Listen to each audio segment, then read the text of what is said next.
fucking macro, you're fucking micro. Timings are tight, we got this one. I'm going super aggro. This guy for sure ain't got no base defense, he is so done.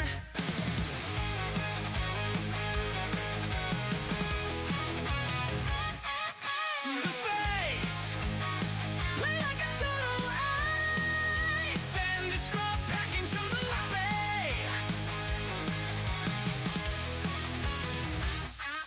To the face, play like a total ace. Send the scrub back into the lobby.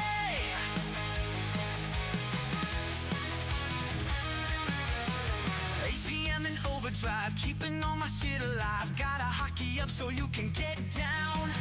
Got the hero when I dive, reinforcements soon arrive. Out of my game, you stupid clown. Oh yeah, yeah, oh yeah, yeah, I'm hype. You're gone, let's fight. It's on. To the face, play like a total ace. Send the scrub back into the lobby.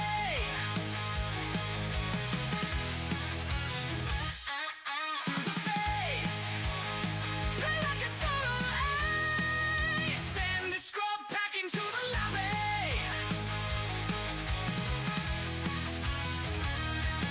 Oh yeah, yeah, oh yeah, yeah, I'm hype. Boom, you're gone. Boom, let's fight. It's on.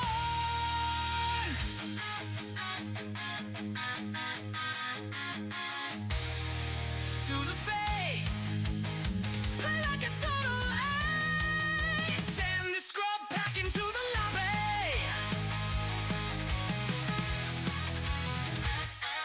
To the face, play like a total ace. Send the scrub back into the lobby.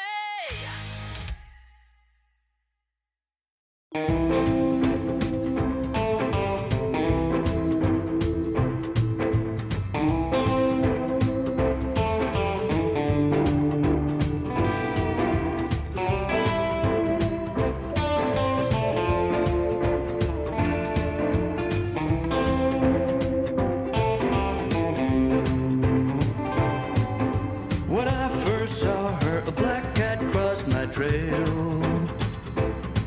Bad news and high heels made me go off the rails. But one look at her, she's oh so fine. I know I've got to make her mine. She's just my kind, I can't get her off my mind. She's my kind of woman, I need her so.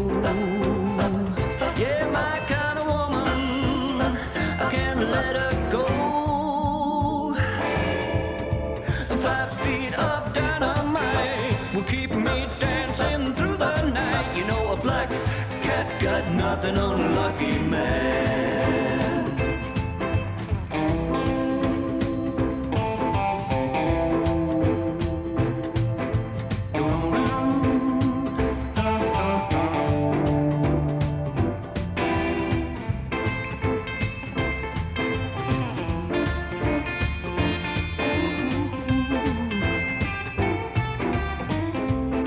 Well, I'm gonna take her to the dance on Saturday night.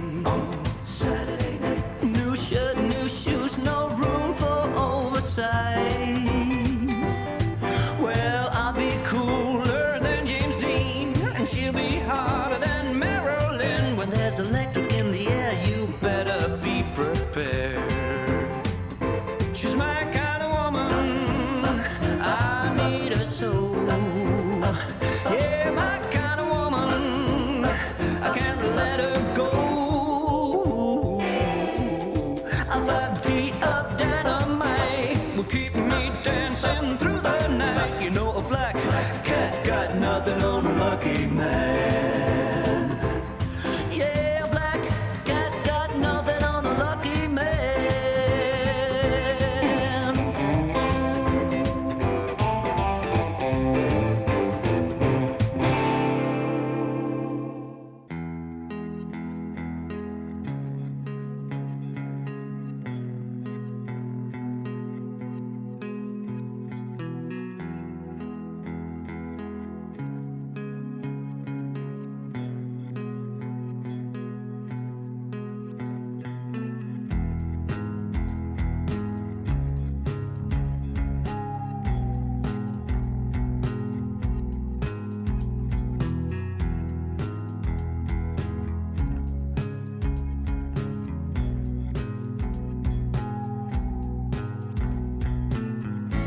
What's up, ladies and gentlemen? Welcome to the biggest day in Warcraft 3 history, the ultimate showdown between GRUBBY, former world champion icon of the scene, and TYLER1, who already conquered League of Legends, who already conquered chess, who conquers everything that in its way.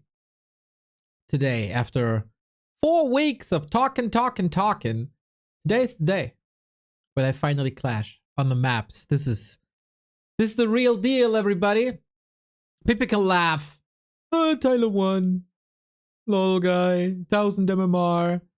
Dude has been grinding. GRUBBY's gonna kill him easy. No chance. Whatever. Fact is, this is the most anticipated match in Warcraft 3 2025. Nobody can argue with that. Everybody's talking about it. The Discord's full of it. Reddit, full of it. The streams, full of it. 37,500 concurrent viewers on Twitch because of this match. It's a fact. And you're all here. And that says a lot about this match. Oh boy, I'm excited for this one. The guys laid down the groundworks.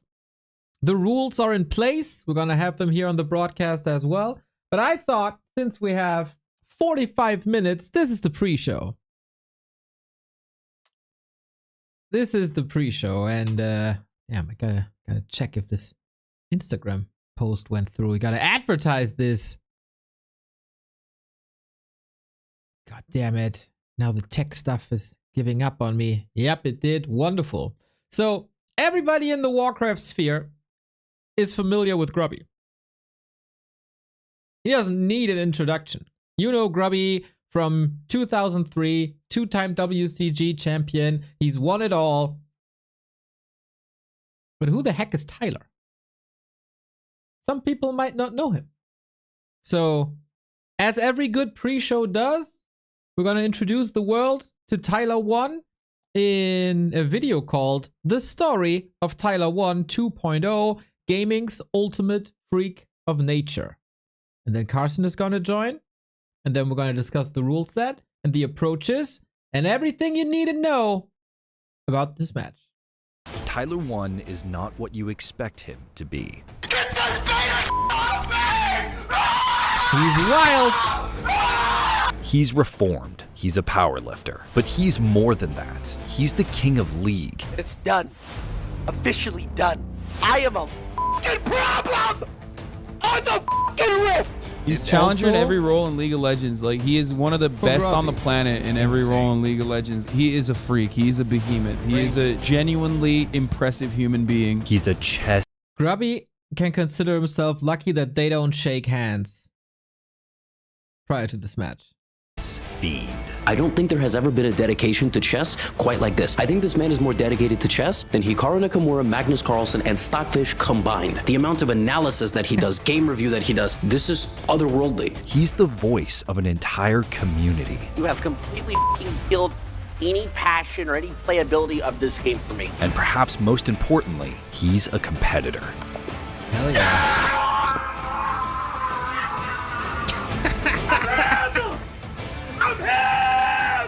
This is the story of a freaking man beast, who dude. evolved. A man who went from banned to reformed to something more.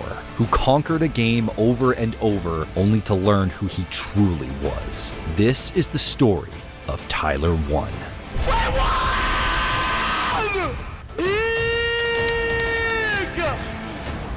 They gonna need a 3.0 version after tonight.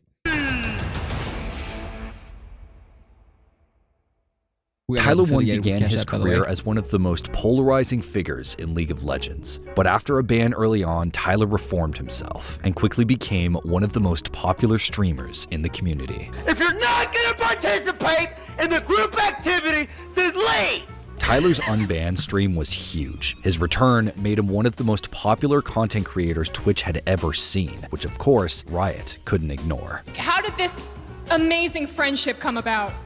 Yeah, well, you see, I was informed one day that I had no mana. No mana. You have no mana, bitch. You have no mana! And I needed to find a solution to this problem, and I found a man who buys 6 tiers in half his games. And I realized the solution was right here. I want to welcome TYLER1 to the desk. How has your experience been? I mean, it's not as easy as it looks, is it, being a broadcaster? You got Riz, dude. It's not that challenge. Okay, no, you're right. It's not easy as it looks doing stuff on the fly. But all Dude, the way he ties his tie is just, as a guy called Tyler, fascinating. in all, I think also it's been awesome. Yeah, it has. You've been awesome as well. Oh, thank you. You're gonna make me You can blush on stay. air. You don't have to fly home. Did you ever expect to play on the NALCS stage? Of course. But I mean, I was gonna make my debut next season, but I mean, this works too. Congrats on that dominating performance. That's it for us. I'm gonna toss it back to Dash. Thank you very much, Tyler. I must say, I'm a little worried for my own job now. In what has to be This must be so fun, man. On broadcast, everybody's always so professional, you know, and even jokes are kind of limited. And then here comes this freak in the best possible way and just breaks norms up. It's great.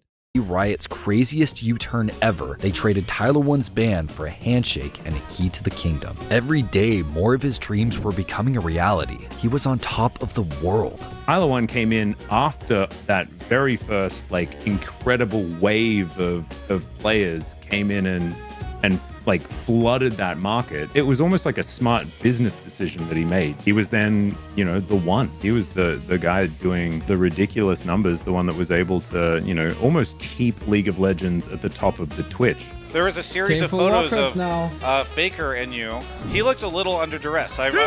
Look, listen to me. I'll tell you, I swear to God, I made him laugh. Sorry, I didn't mean to hurt you. I made him laugh. Very strong. He's the guy with the big arms that was interviewing.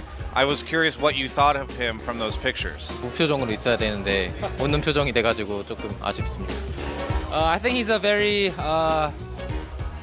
bright guy. Is it hard? Is it hard work? Tell us. Work.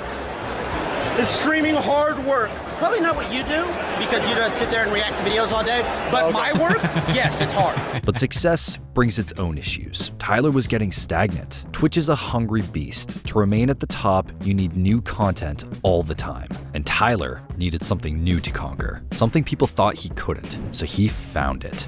The role is easy, and I am here to prove it. Period. End of discussion. In January 2020, TYLER1 set his sights on taking a fresh, unranked account all the way to Challenger while only playing jungle. Tired of hearing that he wasn't good enough to jungle, that it was the hardest role in the game, Tyler decided to prove his doubters wrong. He even took a break from streaming to focus his efforts solely on grinding. And then, in May, after 1,800 matches, he returned to stream to decree the ultimate jungle diff. Man. Gentlemen, lads, ladies, gals, you are looking at right now a challenger jungle. But if anything, that only accentuated Tyler's. He's like a Twitch version of The Rock. Kinda like the WWF The Rock. There's certain similarities. Need for something more. After spamming the same role for years on end, he'd become understandably bored. League is immensely frustrating to solo queue, and Tyler could attest to that more than almost any player alive. Somebody feeds in my game. I tilt, I lose, I lose 5 times in a row. Somebody dodges! Over the years, Riot has made League of Legends more and more of a. This will never not fascinate me, right? Freaking millionaires, these streamer guys. Also the other guys we had in the FFA Showmatch, right? Microphone quality, ass. Why? A team game. They've made a real effort to ensure that no one player can carry or ruin a game, in some small part because Tyler spent his early years really trying to do one or the other. But in turn, this reliance on 4 internet strangers to have the same level of engagement as you, the same communication style as you, the same level of game knowledge as you, has made solo queue a horrific experience.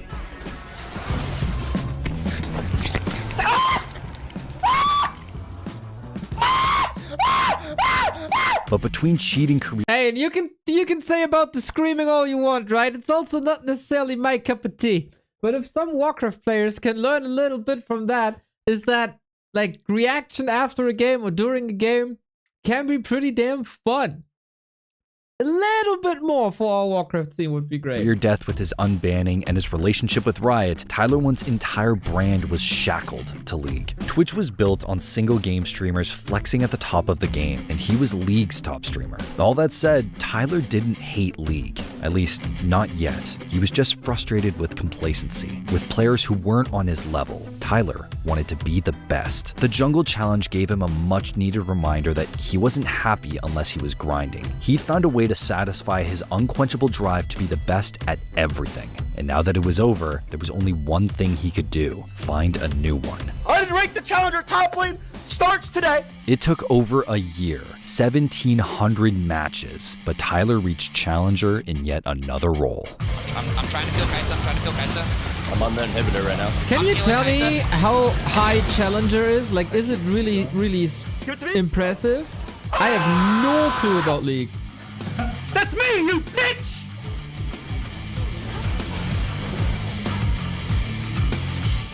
Tier 2. Top 200 on the server. Oh! That's not bad. Big T does it, but yet again, in a classic 1v9 performance.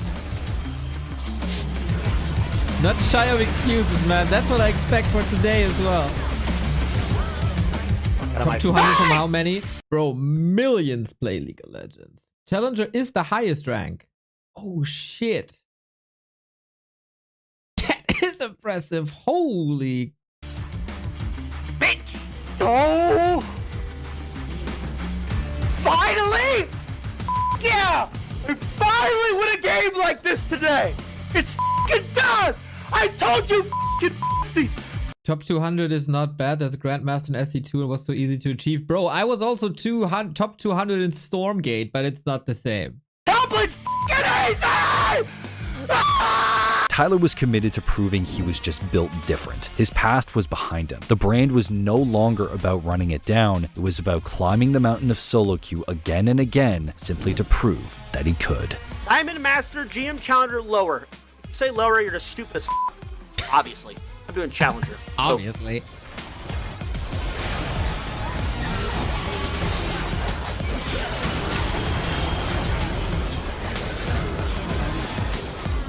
Let me carry, guys. I will carry you.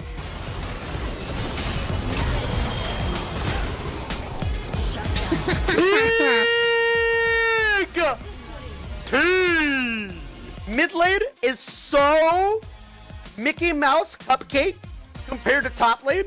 It's crazy. You want some screaming? Huh? Mid diff. It's the Mammoth Man. Bitch. No! And it was easy as by the way. After hitting Challenger in a fourth role, it became obvious that while he was talking a big game, Tyler was also playing one. Every day, he put his money where his mouth was. If he could just conquer support, he'd be the first player to hit Challenger on all 5 roles live on stream. In case you missed it, we are starting support to Challenger today. Unless...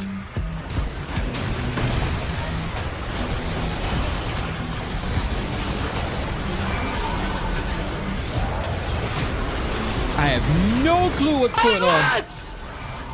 That's f***ing 2-1, bitch! To game 4 we go! After years of bot lane and in a meta with strong and straightforward supports, Tyler's game knowledge seemed to make this climb all but a foregone conclusion.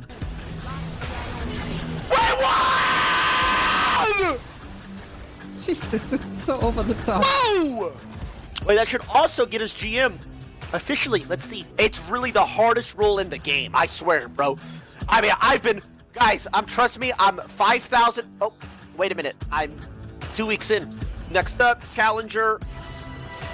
Yeah! Woo! That's it! It's done!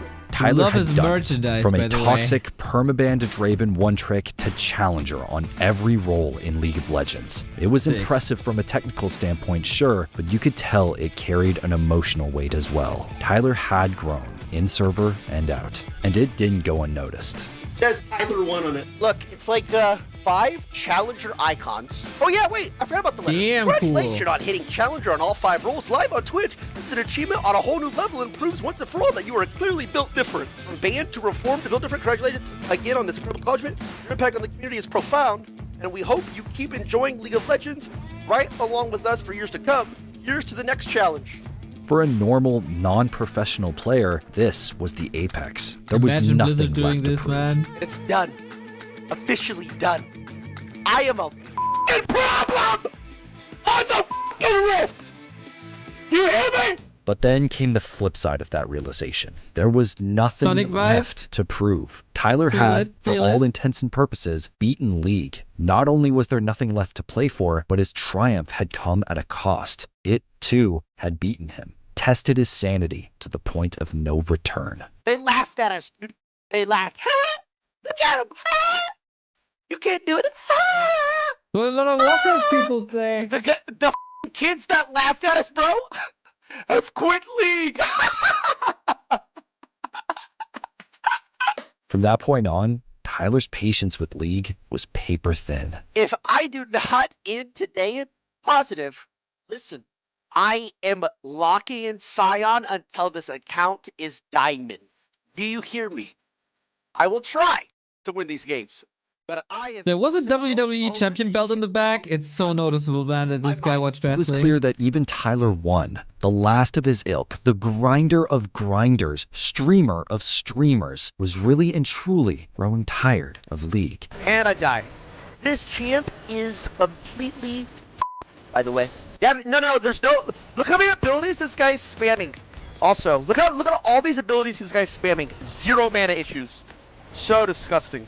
Dude's playing Earth? Yeah, I don't know. This game's so dead. But remember, TYLER1's whole identity was League of Legends. He had the medals to prove it. Stepping aside from the game, from his brand, it was a massive career risk. And yet, his Tyler name, wanted to right? be the best. He wanted new mountains to climb. The question was, what grind could he embark upon instead? A shooter? Variety streaming? None of that could satiate Tyler's insane desire to show that, with enough time and energy, he could do anything. What conquest could possibly be worthy of Tyler's inhuman ethic? For years, Tyler had been deep into powerlifting, and even hosted a Twitch Rivals event with other streamers in 2023 after finishing his challenger grind. I'm doing well with the nunchucks. Get up! Oh my god, bro. It's how do you jump? Is it wide? Dude, it's not even letting me go up, bro. This kind of reminds me of the start of the Warcraft grind.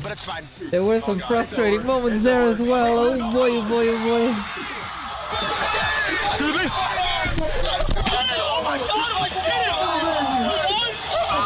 did it! And it's additionally impressive because of like how much dedication is required for both looking like this and being this strong, while also simultaneously being one of, like, he is so good at League of Legends too. It's insane. He's challenger in every role in League of Legends. Like, he is one of the best on the planet in every role in League of Legends, which is like, yeah, no, he is a freak. He is a behemoth. He is a genuinely impressive human being. It was yet another example of Tyler's ability to grind. Plus like a no one family else man, on Earth. right? When he set his sights on something, gaming, exercise, Crazy. nothing short of perfection could satisfy him. In body and mind, he demanded only the best of himself, which is why, when Tyler needed a new challenge, he turned to the last place anyone would expect.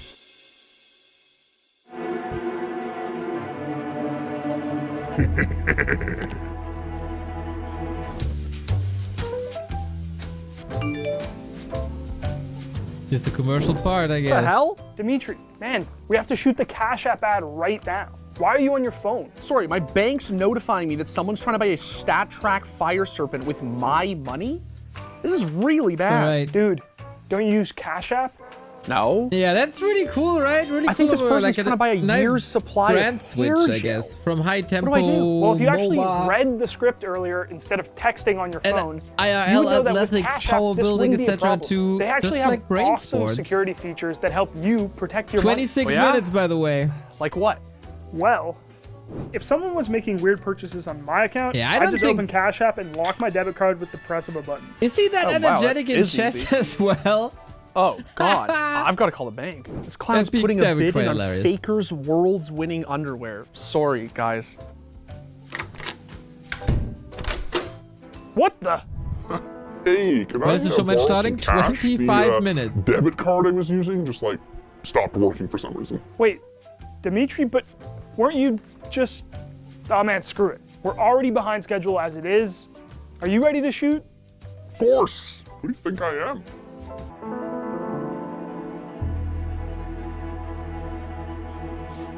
All right. Midway through Ad time 2023, over. Show me Tyler that set out chess to grind. master the hardest, oldest, and most cerebral game in existence, chess. I am better than you. It's simple. Resign.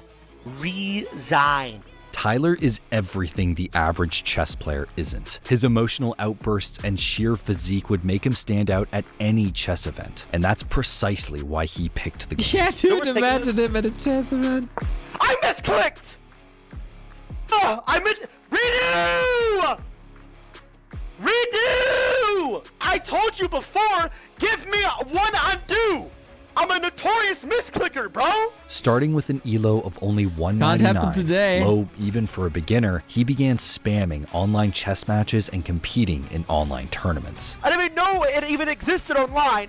Ever since then, that godforsaken moment, it's all I have been doing. It's taking over my life.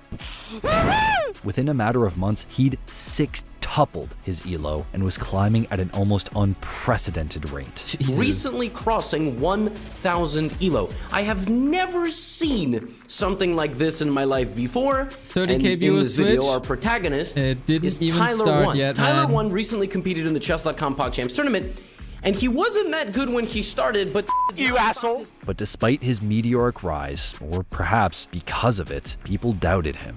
I'm gonna be honest though, like this is just tough love, but I'm gonna be honest. Like I'm gonna be honest. Like TYLER1, I mean, he needs to get back to League of Legends. Like he has hit that hard wall, and he continues to play. Like I mean, there's nothing wrong with it. Don't get me wrong. Like maybe he just likes being a masochist, but like his improvement he's basically hit the wall, the wall that I've referred to a million times, where like you just stop improving at a certain point. What's crazy though is that Tyler refused to change who Bro, he was was. he wrong? He didn't curtail his emotions to act like a chess player. No, he was still loud, proud, and undeniably TYLER1, and he was winning.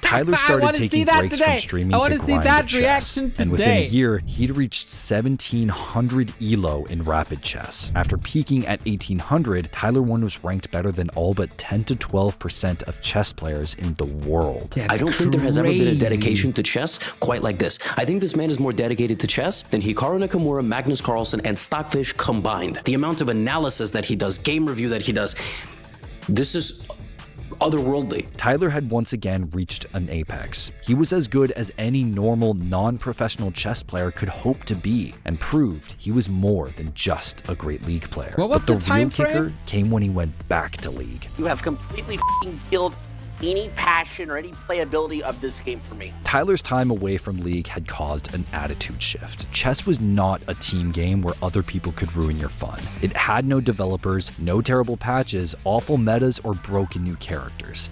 That's why he likes Warcraft as well, huh? League's longest standing solo queue survivor, chess was a revelation. Sorry guys, I can't play this. It's a pile of shit. The game sucks. On to chat. Oh, like I'm not playing this. I'm gonna play chess. Bye-bye. The fact was, Tyler had come a long way since he'd started streaming, but the thing he'd been streaming hadn't. Wait, I thought I put timer. Wait, what? Wait, what? I thought I... Wait, did I have timer? We can't remake? You're shitting me. Why is it OP in chess though? Yeah, it's quite a racist game. Everybody knows. While exhaustion was certainly a factor, there, the done reality that. is that Tyler was sick and tired of League. He had matured a great deal. He'd put in the work that Riot required of him and gotten better, while League had arguably gotten worse. Faker speaks out about the state of solo queue. Solo queue isn't much fun these days. It used to be much more fun back in the days. I think everyone has agreed that there's like a problem with solo queue recently. One by one, the circle of popular North American streamers had dwindled. As more and more streamers turned to different games, Tyler had unwittingly become the last streamer standing. I was watching I'm a Cutie Pie last night. Dude, I give him probably 2 weeks until he never touches this piece of shit again. And because he was so dedicated, so unquestionable in his skills, Tyler was the closest thing the community had to a voice of relatability and reason. I feel like he is now a voice for a lot of the people who are struggling with, you know, all of those issues in solo queue that can crop up. And like having that mouthpiece, it almost allows people to have the ability to feel heard. Because if they see that TYLER1 is complaining about the same thing that they're complaining about, well, they're like, oh, there's 50,000 people watching this. There's X thousands people watching this. And That's so such an they amplifier. feel a lot more like, oh, there might be a way that this is actually going to get addressed. This is actually going to get changed. And I think that Yeah, that can work too. it's very healthy. Not watching every item. It's always. I think in Warcraft it's the opposite actually. If bigger streamers voice a strong opinion, people echo that without thinking about it themselves. And of course we don't have fast reactions to stuff. And then it gets repeated and repeated and repeated and repeated. So it just breeds a bit of toxicity, really? With the stats with these people. These people don't care. It's like all numbers to them. Bro, we don't give a what the fucking numbers fucking say. Play the fucking game and see how it feels, you fucking morons. And yet, despite the frustration, despite the other avenues available to him, despite clearly proving he could be the best at just about anything he sets his mind to, Tyler has stuck with League. Because, to a certain extent, there must always be a king for the average player to rally behind, a hero for the solo queue warrior, an icon who struggles just like them. It didn't matter if it was a question of balance or of matchmaking itself. Tyler spent more time playing solo queue than almost anyone in the world. His opinion meant something. Like, this is legitimately inting. Okay, that's it. Right? We're playing for Dragon. Yeah. He's randomly walking up. Yeah. Right? Okay. That's And he's getting just eating a hook, just dying for fun. Wait, where's Senna? Like, the team's fighting right here. What is he even doing, by the way? What is this fucking dog shit, by the way? That's true. No, he's trolling here, 100%. That hook was kind of unlucky, but yeah, he's Actually inting. just running it down. Core was inting him, and if I got inted by anyone, I'd be mad too. Tyler had stuck with League through thick, thin, and everything in between. He went from the face it never wanted to the one that, on some level, it needed. These guys do not play the game. And I said this months ago. If they played the fucking game, if it was required that a balanced team member played, what, 5 to 10 solo queue games a day as part of the job description, I'd say 5. I promise you the game would be better. Not just balanced, but also like the when the client sucks, like the dodge issue, like matchmaking issue. These people don't understand what's wrong with the game because they do not fucking play. That is the problem. And while no one harbors any suspicions that he'll ever I feel this so bad. After 2.0 when everybody was praising BNet, Tyler, I'm one of you. Actually stop playing League, he wouldn't be Tyler if he did. The thing that makes Tyler Tyler is his resolve, his stubbornness, his ego, his impossible drive to be the best at literally everything he does. Chess is not hard at all. And 99% of these people have been playing since they were literally birthed, by the way. I'm sorry, if you're not Grandmaster and you've been playing chess since you were 3, and I'm gonna say this harshly, your life has no value. TYLER1 is undeniably one of the most vocal and integral instigators online gaming has ever had. Every day he sets out to better not only himself and his rank, but the game we all love and hate. That's what I heard a lot. Like, he's not the same person that he was 5 years ago or so. Suggestion, people's account names need to be their first and last name, their summoner icon, IRL picture, To queue up, you have to be by each one of your teammates IRL. I bet League would be a lot less toxic. That's all I'm going to say. And once he's done that, he ups the ante, bettering himself in a way that no one else could. He is brute forcing his way to chess expertise, and it's working.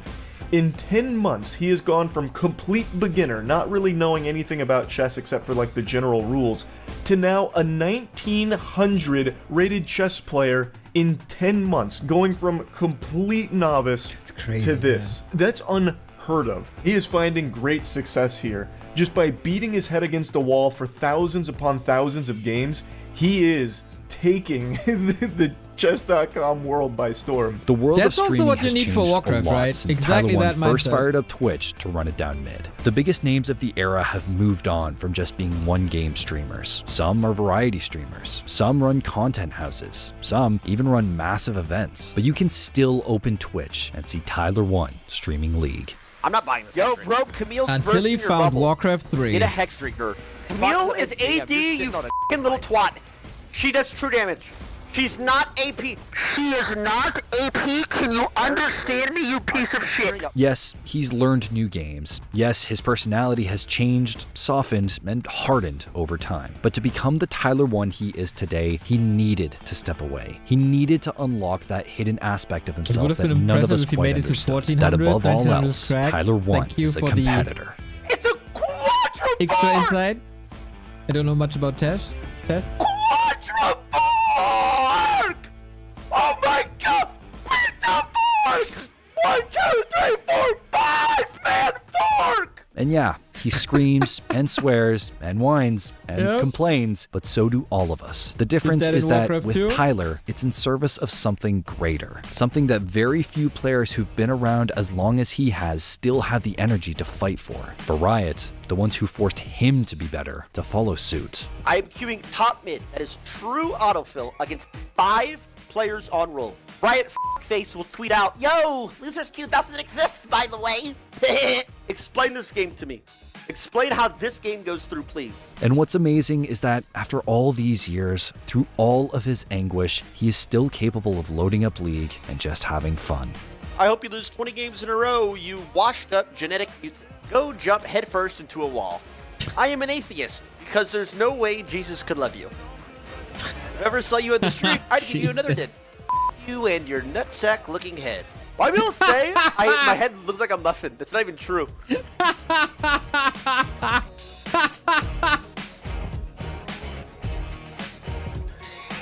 I mean, maybe a little bit. All right, and then for audio source, make sure you have whichever microphone you're using. Sup, mic check. Woo! Loud and clear. Tyler has done a lot of growing up since his ban. Even though the things that shaped him have mostly stayed the same, Bro, I feel League that is still League. But Tyler is different. You guys are trying for a baby? Yes. Okay? Spoiler alert. Yes. It's about that time that T2 starts running around. Oh! It's a girl! It's a girl! If someone had told you way back in 2016 that Tyler was the hero and the villain that League of Legends deserved, you'd have called them crazy. But he was. He is, and chances are, he always will be. I won! I won! I won! Guys, get the Oro pack ready. Hey guys, Or thanks the so much earplugs, to whatever every you call one it. of you who has been If he tuning wins the in to map watch this tonight, brain. this is gonna be it, man. The man is grinding for straight up an hour. What's the vibe? 2, 3, not too bad, not too bad.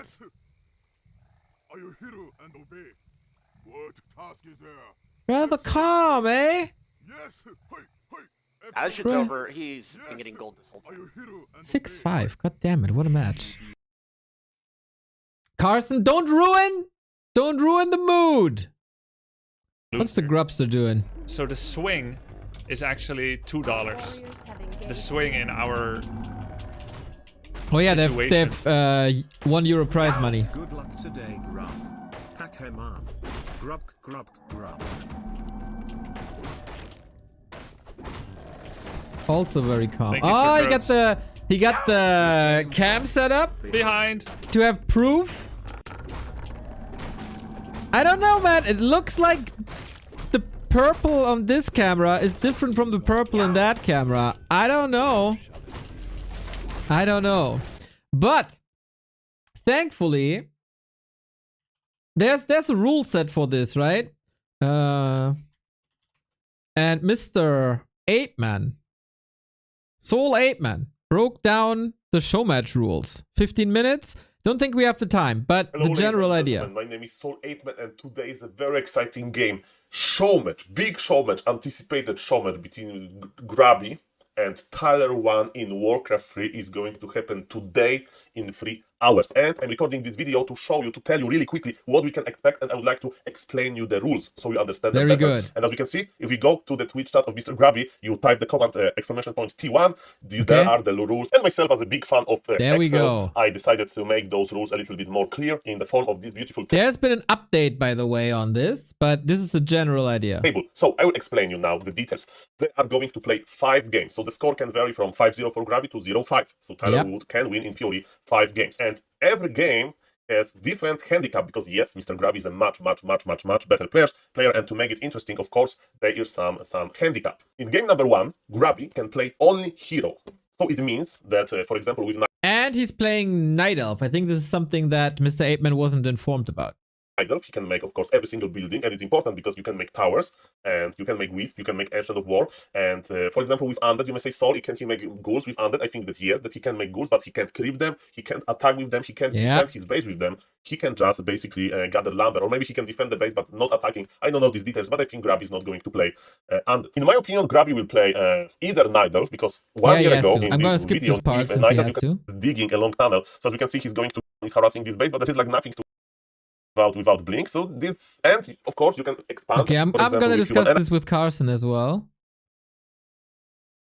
But if GRUBBY is going to detect which Blade Master is which, and he's going to kill the real Blade Master really quickly. And ladies and gentlemen, yes, as we can see, 1 burrow is safe, but the towers, the frigate tower, there's a small improvement.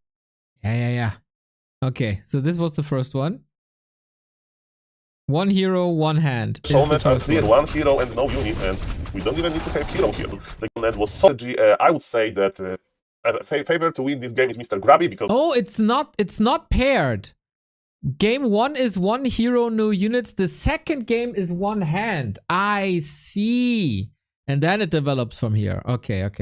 He will just win it, okay? That's my prediction. Game number 2 has clear rules as well. GRUBBY needs to play 1-handed. And again, ladies and gentlemen, video like that exists on Mr. GRUBBY channel called 1 Hand Only Challenge. And I will explain you why Warcraft players will love to use abilities with a mouse and keyboard, because you just click spells and abilities faster, right? So, for example, let's say, imagine you are an Undead, you have Death Knight, Lich, and let's say Crypt Lord. And you want to use explaining it right now. Let's listen to the man. Go to 4B.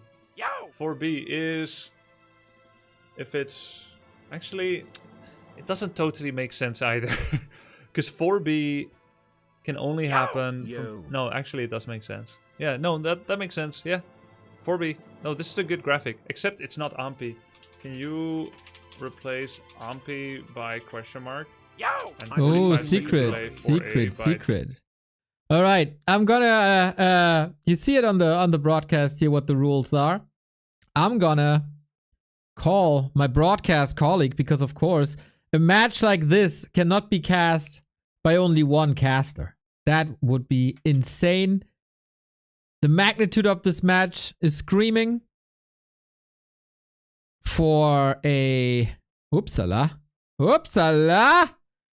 screaming for a multi-continental broadcast, and we shared a little video how TYLER1 could actually beat GRUBBY, and this man broke it all down for us. Carson, what's up? Leaked. You leaked my camera, Neo. My invasion of privacy. God knows what I could have been doing. I kind of expected a math kitchen behind there, but it's all right. That's behind the green screen. Behind the green screen. I see. Oh, hello. Good morning. Hello. I have been looking forward to this. A weird amount. I don't know why. I don't know what I'm expecting to happen, but I have been keeping up with this and very much looking forward to today. All right, let's cut to the nitty and the gritty, Carson. What are the odds that Tyler is winning 1 map here? I mean, some of these are pretty wild. Like we could get a 50% handicap. That's pretty impossible. Although Cruncher did one time beat Bidu with a 50% handicap. That's so it fairly is possible. similar. I've seen it happen. Yeah, it's probably a similar skill gap around there. This was Cruncher in pretty good shape, like competition shape at the time as well. So I've seen it happen, but I mean, it's still really, really difficult. That's the one I'm most afraid for. If Tyler's going to get a map, I think it's going to be something like that. One hand should be no problem. One hero should be no problem. But it really depends. I mean, has Tyler prepared anything other than Blade Master, Mirror Image, Headhunters into Raider Walker, into Tier 3 Tech, into Shamans and Torrents? Has he prepared anything else? That's the big question, right? I mean, we've seen him grind on stream quite a bit, and I haven't checked out his streams too much. You kind of broke it down what his playstyle is. Did you see a lot of improvement over the past couple of weeks? So much improvement, actually. I didn't see the initial Grubby tournaments. You probably saw more of those games than me. I've just been kind of watching the streams since the first coaching session. But it started off, he clicked everything. He didn't really know what any units did. He didn't know like what a Goblin Shop was or what a Shredder was or anything like that. And just yesterday, I saw him harassing with a Blade Master while solo creeping a Shadow Hunter after it came out of the altar. It was very impressive. He's improved a lot. I'm not even creeping at the same time as doing something else. And I'm playing this thing for 20 years. Yeah, I know.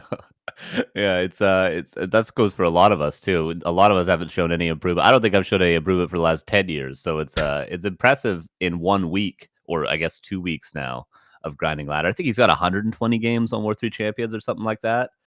Which definitely, by the way, proved to be the better ladder. Watching him play Beanet at first and then switch to War 3 Champions, I think we can say there's some clear evidence that, at least for beginners, War 3 Champions has been way better for him, and beginner streamers as well.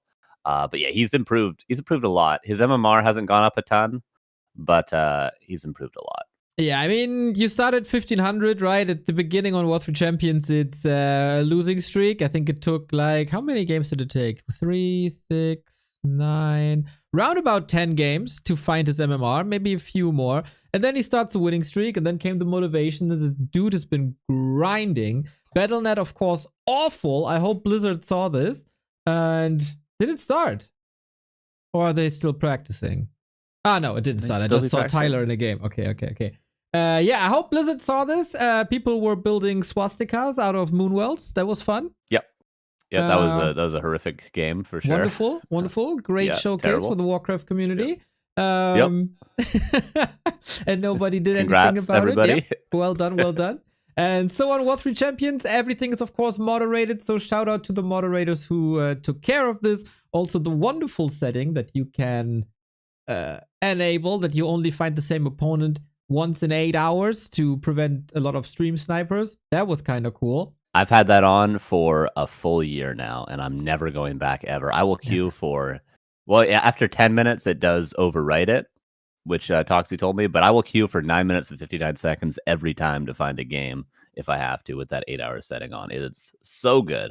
I mean, if you're queuing for 10 minutes, it feels like 8 hours, so fair. Yeah. Fair. True.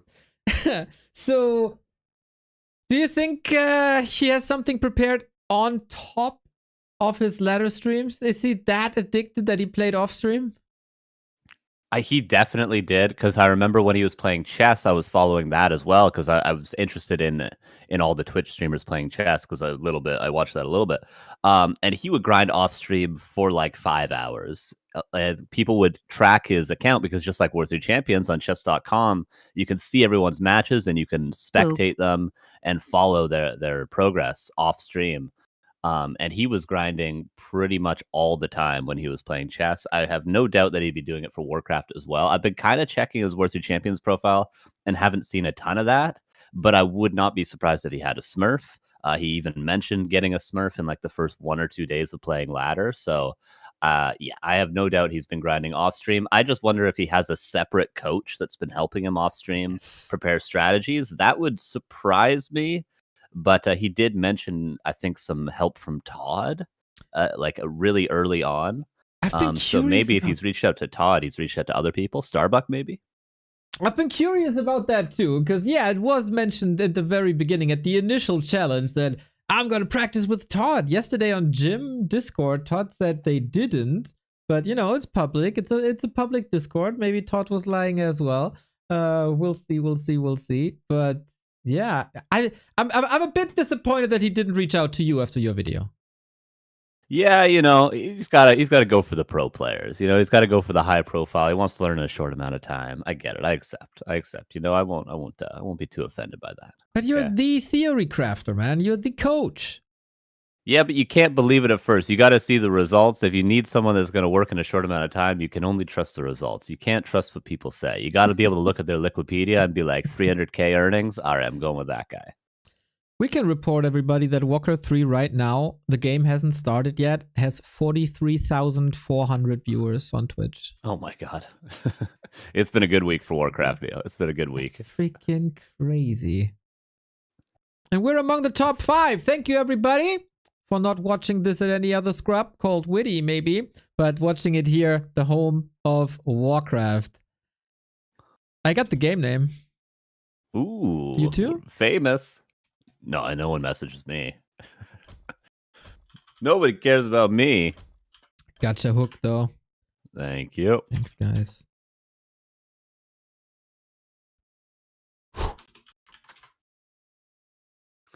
All right.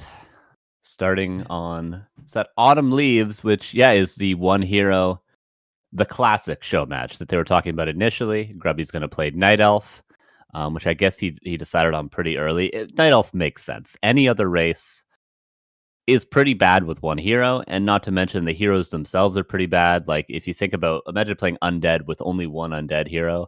Maybe Crypt Lord, maybe Dreadlord, but how do you creep? How do you heal? How do you get mana? You don't have statues. You don't have coil to coil your own hero. So you really got to go with Night Elf with this. But the question becomes for one hero, would he go Panda? I think is probably the best. Warden is probably second best. And then we get into weird things like Tinker. I saw Grubby playing Priestess of the Moon first yesterday on stream. I don't think that's going to be his best bet, but lots of options. Yeah, we're going to discuss that once it's up. I think there's a little bit of a miscommunication going on right now. We're all on War 3 Champions. Tyler is trying to get into custom games on Battle.net, which he probably shouldn't, so this might take a moment or two. What's your prediction? How many games will Tyler get? I'll give him one. I'll give him one, but one. Yeah, one at best. One at best. I don't know which one that is, but I'll give him one. Let's ask the Twitch chat, how many maps can Tyler win? 0, 1, 2, 3, 4. 4 to 5. That would be crazy. Oh, that's a great prediction. That is a fantastic prediction. 0. Everyone's saying 0. I mean, which is honestly, if you were going to put money on it, I mean, Grubby said the 1v2 was going to be really difficult. I think he's sort of, as the kids say these days, he's capping a little bit there, Neo. 1v2 is not that difficult against two people below 1,000 MMR. I'll just say it. At Grubby's level, it's really not that difficult. Ooh, there's a little incident now, as the game name was leaked, and it was Grubby's fault. He leaked the lobby. Is he a bit nervous, maybe? Amateur. Oh, Grubby goes, me? Question mark. He called him out. He is nervous. There we go. Tyler has arrived. Oh yeah, what server do they play on? Does Grubby give favorable host? Or here's what I think Grubby does. He just puts it on EU Central and Tyler doesn't even notice. He doesn't even look at the ping, doesn't look at the host. It doesn't even care. Grubby doesn't even mention that ping equalizer We are going to exists. step in there, right? He puts it on. Do you think Tyler would notice? I haven't heard Tyler mention a thing about bad ping. Whereas me, when I play ladder, I complain about ping every time it's over 100. But I haven't heard Tyler say, I'm lagging once, which is a good thing. Nah, but we want it fair. We want it fair. Grubby is putting the server to EU East. Does he know that the American continent is on the West? You guys make fun of us. for geography. Grubby is nervous, man. Pretty good. Under 100 ping for both players is very, very good. So they'll both be at 99. This will be Tyler, great. obviously, Central. I think he's in Austin, which is relatively back central. to Warcraft, Grubby. The whole gang is here. US East is pretty fair. Before this goes live, guys, we get a couple of supporters here. Fuchs mit Doppel-X, thank you for the 22. Kavibo, thank you for the 23. Gotta Puke, 18. Fowly, Butt Crumbs with the gifts up to farts. Einzeller, Dario with the €3. Witty, back to Warcraft, Grubby, the whole gang is here. And Yondong, thank you for the prime. The insatiable Nico as well, 41 month. Go, Grubby, ready to witness history Go, for the Grubby, Horde. ready to witness history. Oh, yeah, for that's the Horde. what she said. So nice to see a dual cast. B2W. Thank you, Less everybody. than Cool 3. to see Saul in the lobby as well. Hell yeah, Wonderful, Saul. wonderful. 48,000 viewers in the Twitch category.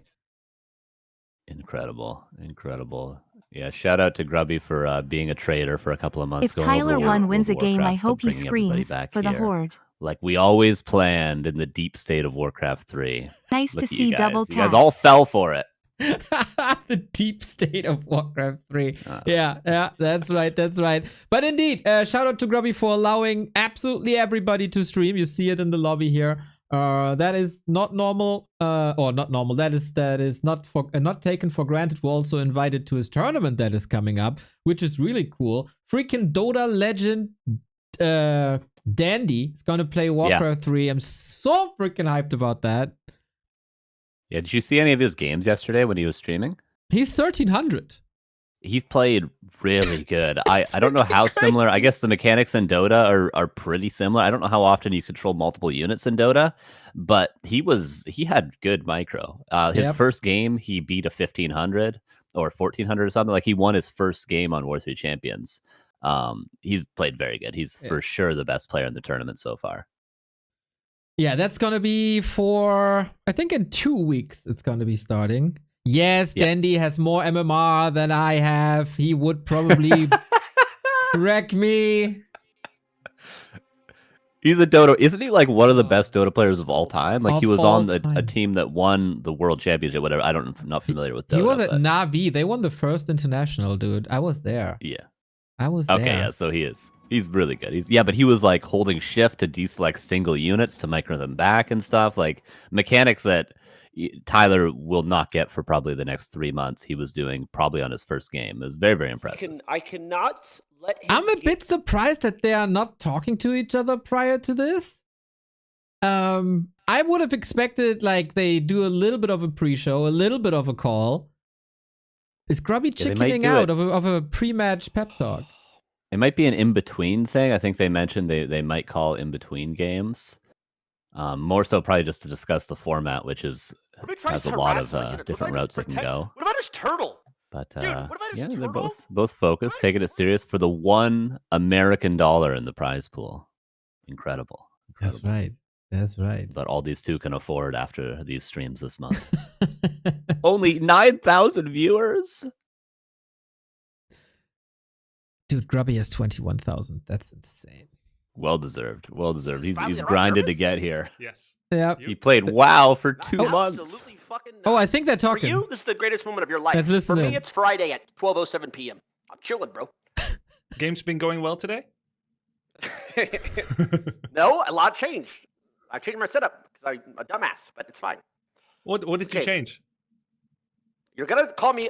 You're gonna say I'm coping, but I'm not. Okay, my desk was not pushed against the wall for the last 2 weeks. So I pushed against the wall. My monitor was crooked. My mouse cable was stuck under my monitor. When I was showering today, I had a whole bunch of soap on my loofah, and I was like, "Oh, I'm gonna hold it up to the water until it's only water coming out." So I did that, and water got in my ear. So my balance is off. What is your loofah? A loofah, like it's a. You don't know what a loofah is? No, I'm. For all I know, you're talking about something naughty. Like I have no idea what you're talking. Oh no, it's like a green ball that you wash your body with. Oh, okay. Like a sponge. Okay, can you repeat? Because I drifted off with an image of what a loofah might I be. said I held that up to the water, and I was like, "Oh, I'm gonna wait until every last drop of soap is out." Oh no! So I held it up over my head, and water got in my ear, so my balance is off. Actually. But excuses, for you excuses by I decided to Tyler. wear shoes to work today. And cats on my keyboard. You're wearing shoes indoors. Yes, I'm locked in. Let me ask you a question. Do you go to work barefoot? No, I'm wearing loafers right now.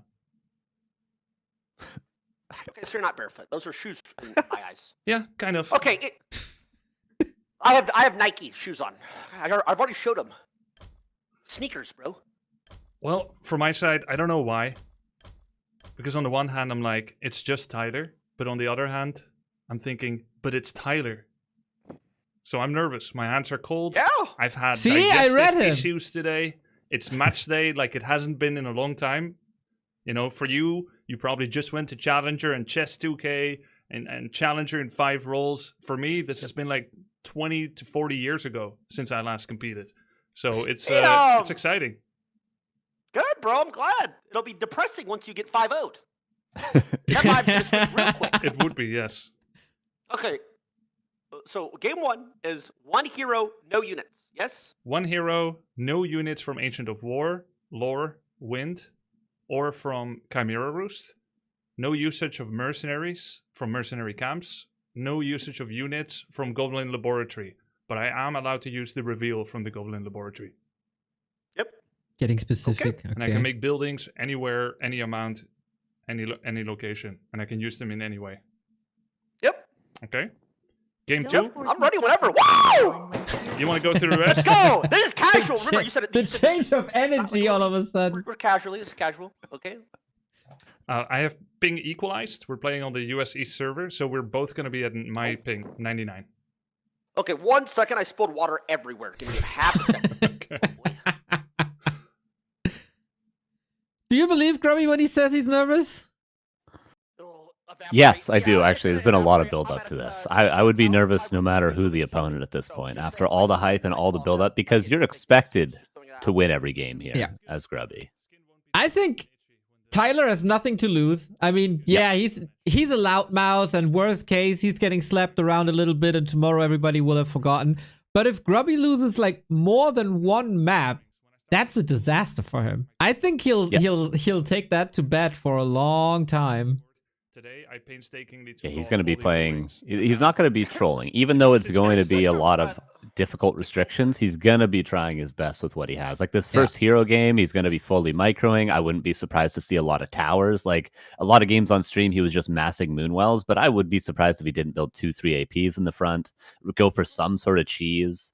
Like he's not going to give Tyler too many opportunities to macro up a big army, because the difficult thing with 1 hero is if Tyler just gets to 80 supply, what do you do when he hexes and focuses your hero with 80 supply?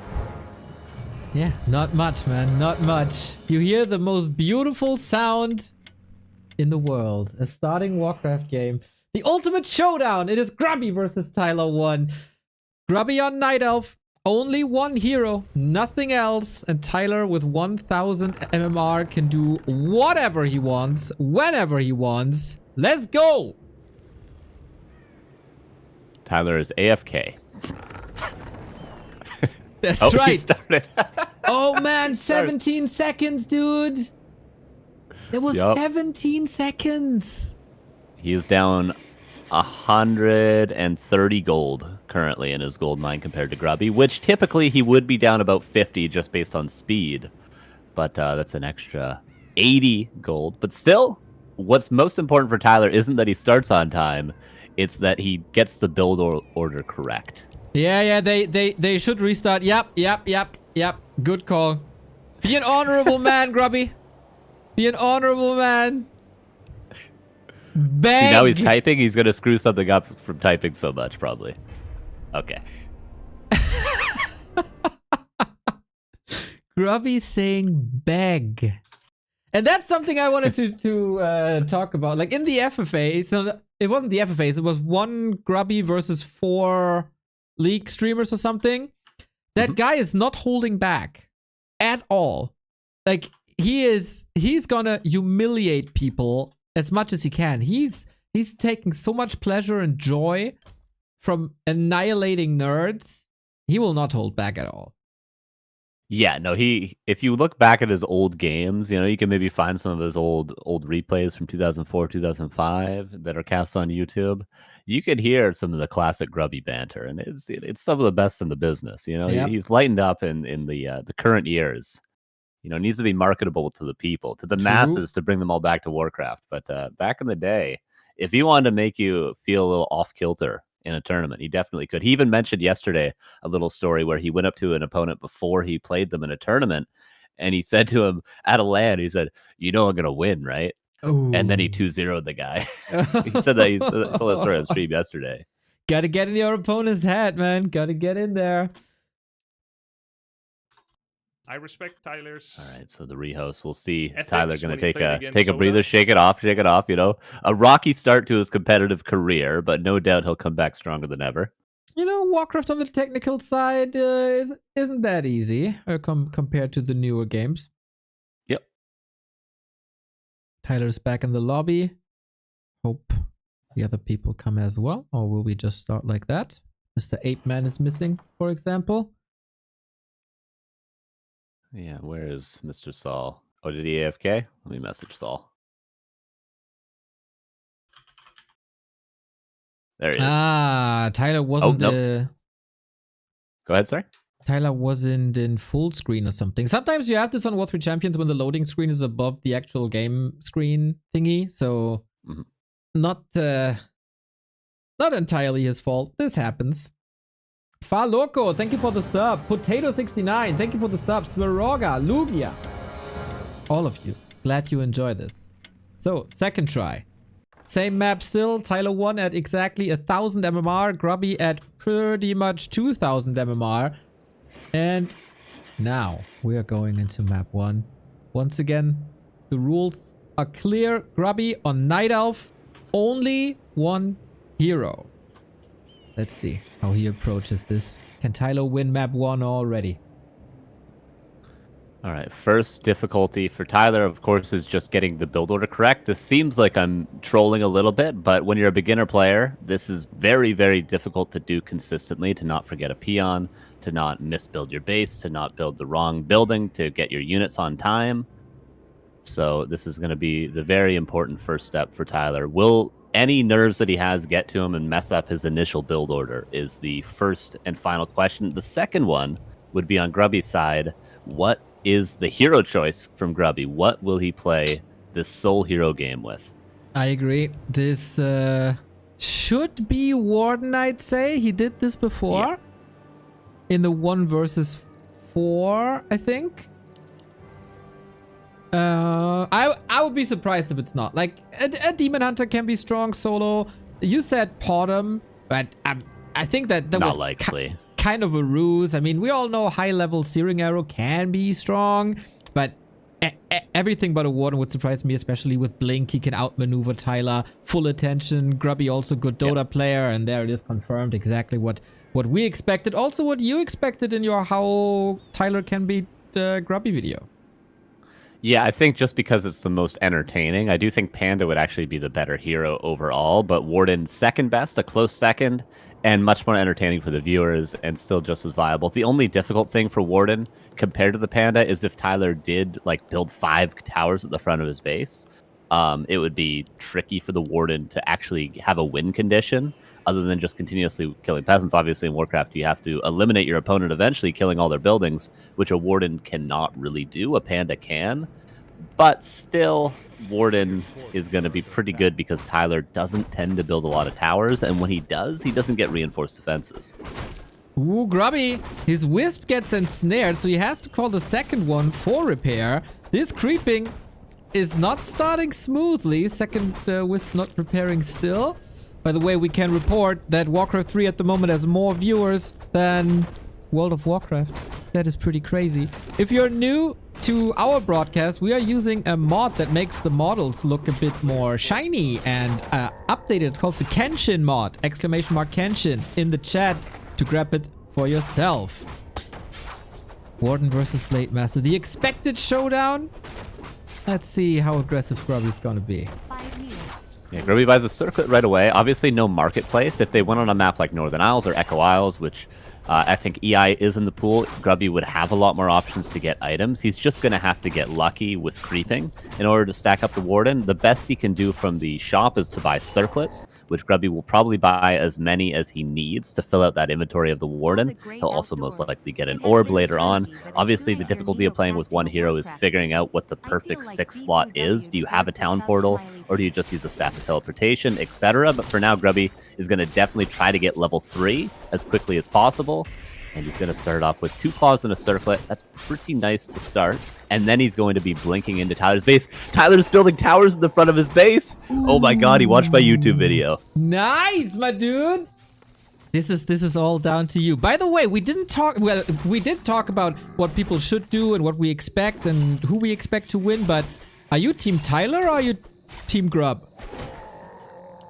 I would like to see Tyler win, not through just brute forcing the same strategy. If Tyler comes with something prepared, which it seems like he's already doing things differently, if he's got strats prepared that are thought out to counter these particular different show matches, I'm fully rooting for Tyler. If Tyler stubbornly does the same thing he's been practicing on ladder, then I'm Team Grubby. Just own him and show him that you need to prepare for these sort of matches. But so far, Team Tyler, because he's prepping. Look at this, towers coming up. Looking fantastic, man. Exactly. Now protecting the economy a little better as well. I was thinking about this pretty much the entire day because obviously Grubby is the Galleon's figure for Warcraft 3 as a whole in the West.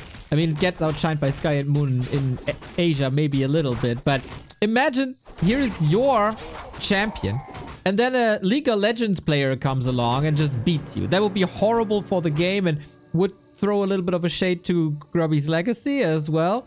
But on the other side, I'm a fan of the underdogs, man. This guy, big mouth, but puts in the grind. So I'm Team Tyler as well.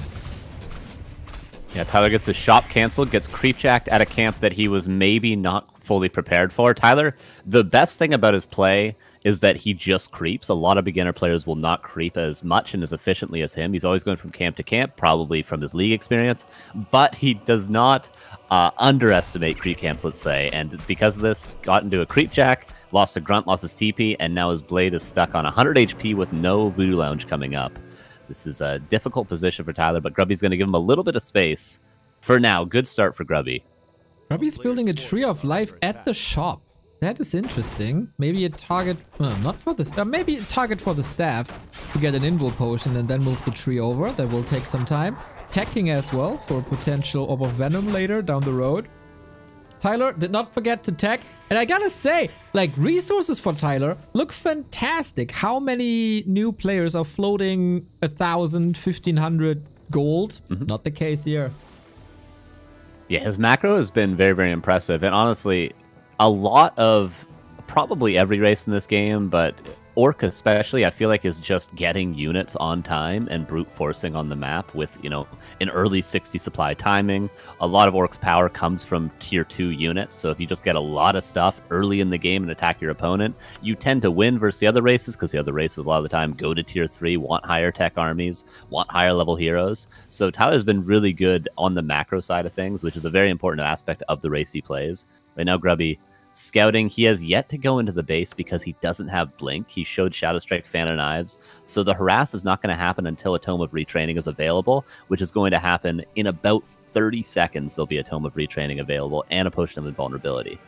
Agreed. And the Shadow Hunter is going to be out there in a second too. That's of course a nice weapon against the Warden. When she's trying to blink away, you hex, you focus. Should be pretty good. Shadow Strike number 2. But there's... oh, needs that mirror image. Gotta be careful, Tyler.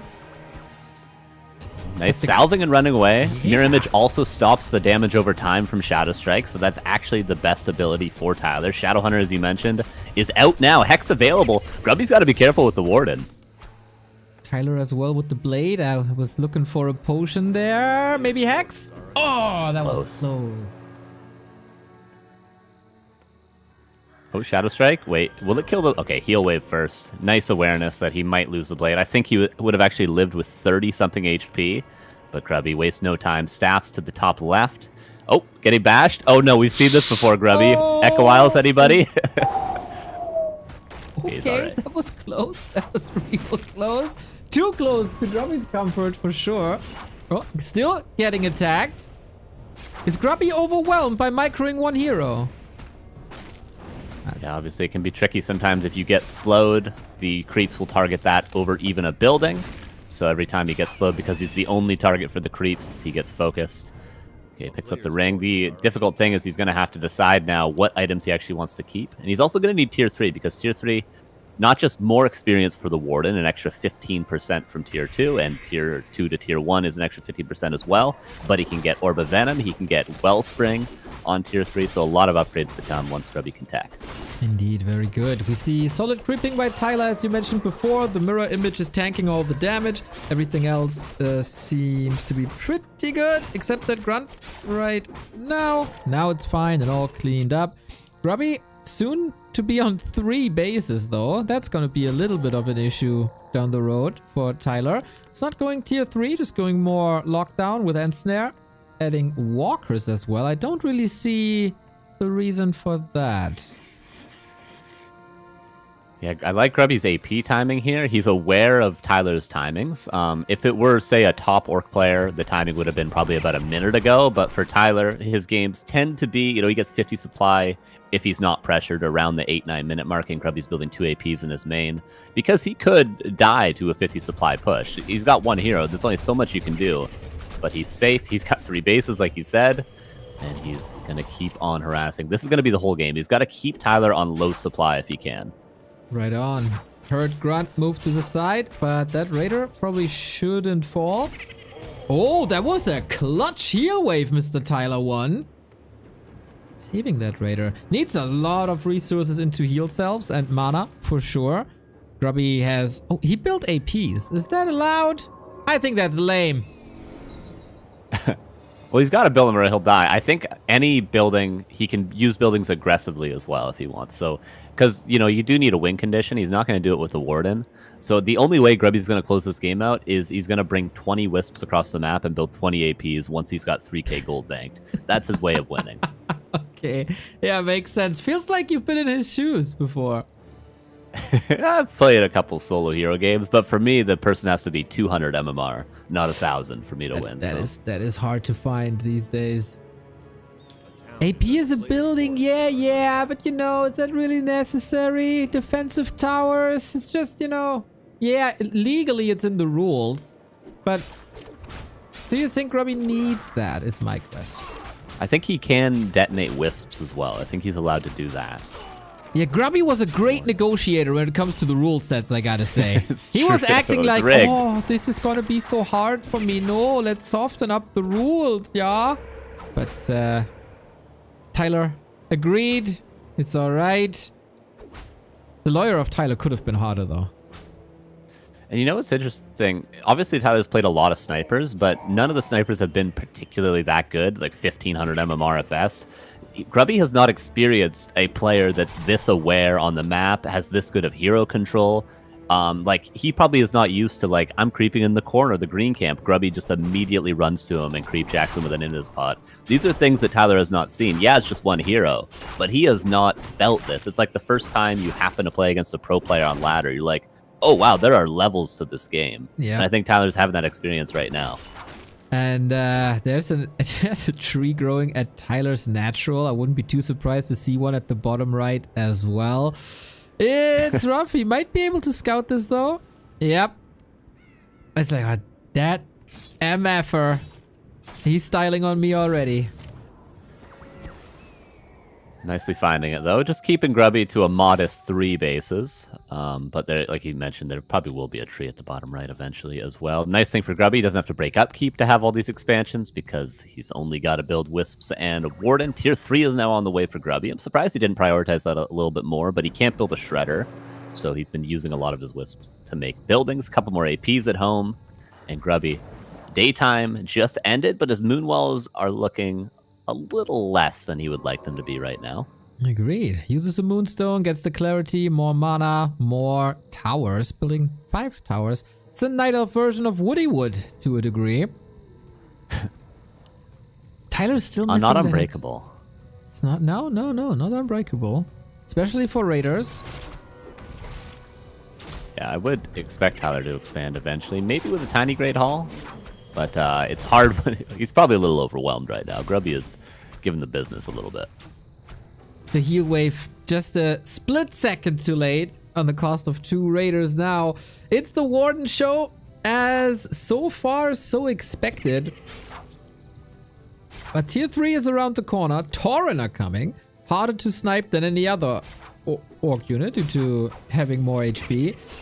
And we get more end snares now. With a couple of crits, maybe. We got a claw for Tyler as well. Grubby still no blink. Yeah, Grubby out of mana now as well, so he got 2 Raider kills. We'll have to back away. And all Tyler has to do, weirdly enough, being the player with 1 hero, all he's got to do is survive till he has a big enough army that Grubby can no longer pressure like this. Then Tyler can break the towers. At the expansion, he can start to chip away at the buildings. So Tyler just has to live and not... Well, his gold mine's going to run out in about 8 minutes, but he's got to live for another 6 and just build up an army and then push. We'll see. That's easier said than done, but that's what he has to do. Yeah, it's not over at all. 14 minutes in, Tyler also 1,000 gold. He needs a couple more burrows to be able to build units. But on top, we're getting casters for potential bloodlust later. We're building more and more and more Tauren, which are indeed incredibly hard to crack. I would love to see a little more lockdown with the Raider, but Tyler also, knowing that he's probably out expanded, is staying at 50 for a very, very long time. In case you're new to the game, if you're above 50 food, you have to pay basically taxes, and you only get 70% of that income. But very economical game by Tyler so far, banking at the right time. Now you got to prepare, go up to 80 or even 100 supply. And as you said, then push, and I'm curious what Grubby's going to do then. Yeah, a great next move for Tyler, you know, talking about the economic game, would be to build a few towers at his natural expansion to the north of his base, get a tiny Great Hall, place that down. The towers will keep the expansion safe just like they have his main base, and then just sort of sit on that expansion until he can get a big enough army. But Grubby gets the Kodo, gets level 5, and this is where it starts to get tricky. He's got Orb of Venom, level 5 Warden. Grubby hasn't even needed to kill peons yet, I'm surprised. And the Blade goes down, the Grunt goes down, and Tyler is going to be a little flustered now. Yep, that's not going to be too easy, that's for sure. And Grubby is preparing his big attack, I guess, with lots of wisps to double down on this. It was only a level 2 hero, so 70 seconds on the clock. That's not too bad. He wants to bank anyway, I guess. 1 hero, no units. People know the rules of this map. I mean, there's still stuff to creep, but I think Tyler was so intimidated they wouldn't have crept anyway. But man, the map looks like a StarCraft map now. There is a lot of Ancients of War coming up, and Tyler got to produce right now. Yeah, Grubby was just waiting for level 5, and now he's bringing everything across the map. Now, Tyler does have quite a few towers in his main base. Count 3, 6, 8 towers. That is quite good against Ancient Wars moving forward, but there is a lot more APs to back them up. We'll see how well coordinated the attack is from Grubby. Carson, because the towers could defend. Carson, it is 16 Ancient Protectors and 10 Ancients of War.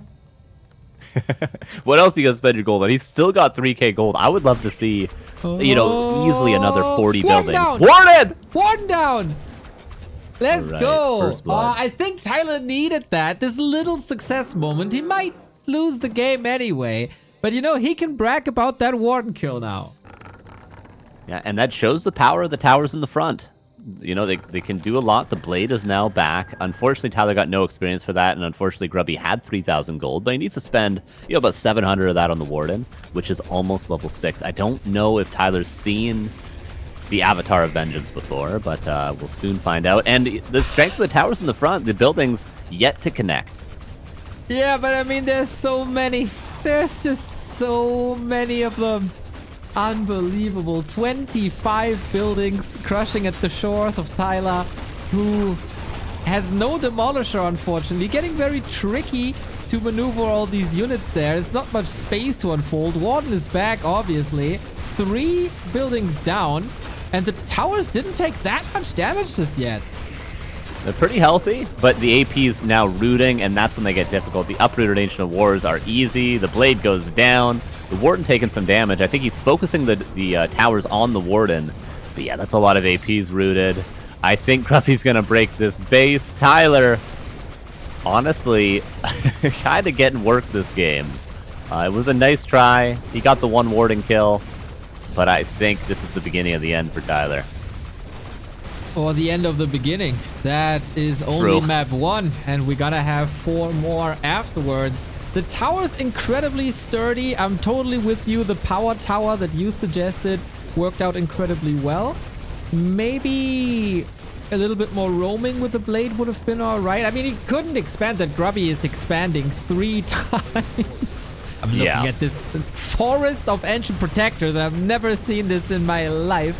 But yeah, a little bit more scouting, a little bit more roaming with the Blade Master to shut down these expansions. And then it's a whole different game. Yeah, I think he sort of had 2 options. He either could have done what you just mentioned with the harass, keeping the Warden pressured in the early game, not allowing Grubby to double expand, not allowing Grubby to creep level 4 Warden, just sort of run at Tyler and not allow Grubby to play the game that he wanted to. Or Tyler had a second option, which would just be to death ball and creep the map and expand with towers. Just the whole game, move around from camp to camp with a big army, hex the Warden every time it comes into range. But Tyler, unfortunately, got pressured a little bit too much to do either of those things. Grubby was able to play his game start to finish. I don't think Grubby was really disrupted at all this game from doing what he wanted. Yeah, it was the other way around. It was Grubby delaying the Blade Master progress. Forcing heal wave on the Shadow Hunter really hurt Tyler in this game, unfortunately. Constant pressure, buying lots of time, and then, yeah, 25 buildings in your main is not a good look at all. Didn't even use the wisps for the repair too much. He still has 5,000 gold, which is quite impressive. And I think if this hero falls, then Tyler has to tap out, as there is basically no unit left except one Headhunter. And I wonder if he draws it out until the last building falls to just annoy a little bit, but he knows this is over. Yeah, difficult first game. I'm not sure it gets... Like, one-handed will be map number 2. I'm not sure if that's more difficult than this for Grubby, I'll be honest. But we'll see how much the mechanical handicap is going to hurt Grubby, playing with only his right hand. I feel like if he could do this with one hero in both hands, what can he do with the whole arsenal in one hand? Yeah, he said yesterday, I'm not too sure if I can believe him, but he said his hand spans from basically the control key to the... I don't know what it is he for said international. Equals. Yeah, equals. Right? Yeah. Yeah. That's freaking crazy. I can barely reach 0 from control. Yeah, that is quite a big hand. I can reach 9. My hands are so really? small. Yeah, the smallest You're so hands. much taller than me. You're like a foot taller than me. You know what they say about people with small hands? Oh yeah, big feet. Okay, we built a new base here with more APs. Tyler is not evacuating. I wonder if he's still in the same room. He's in it for the cinema. Exactly, it is. Warcraft 3 has more viewers than EA FC 2025. We have 75,000 viewers. That is incredible. Tyler forcing Grubby to eliminate him because, you know, you of course need the bragging rights of, a 23-minute game versus Grubby. Game 1 of our best of 5. It was a long series, but yeah, 23 minutes, not too bad.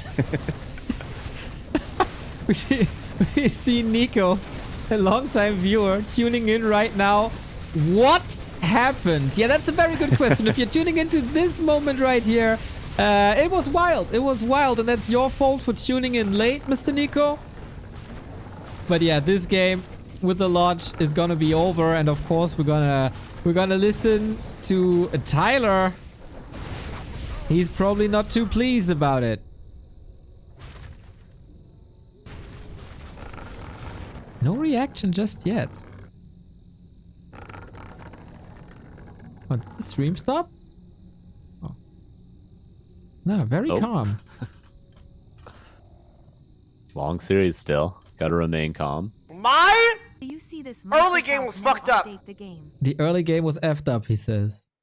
Okay. Okay, that's Makes the sense, only makes thing sense. he says. My early game was messed up. What about Grubby? You know- Big smile. 0. All right, 2 more to go. Yo, thank you, THLow.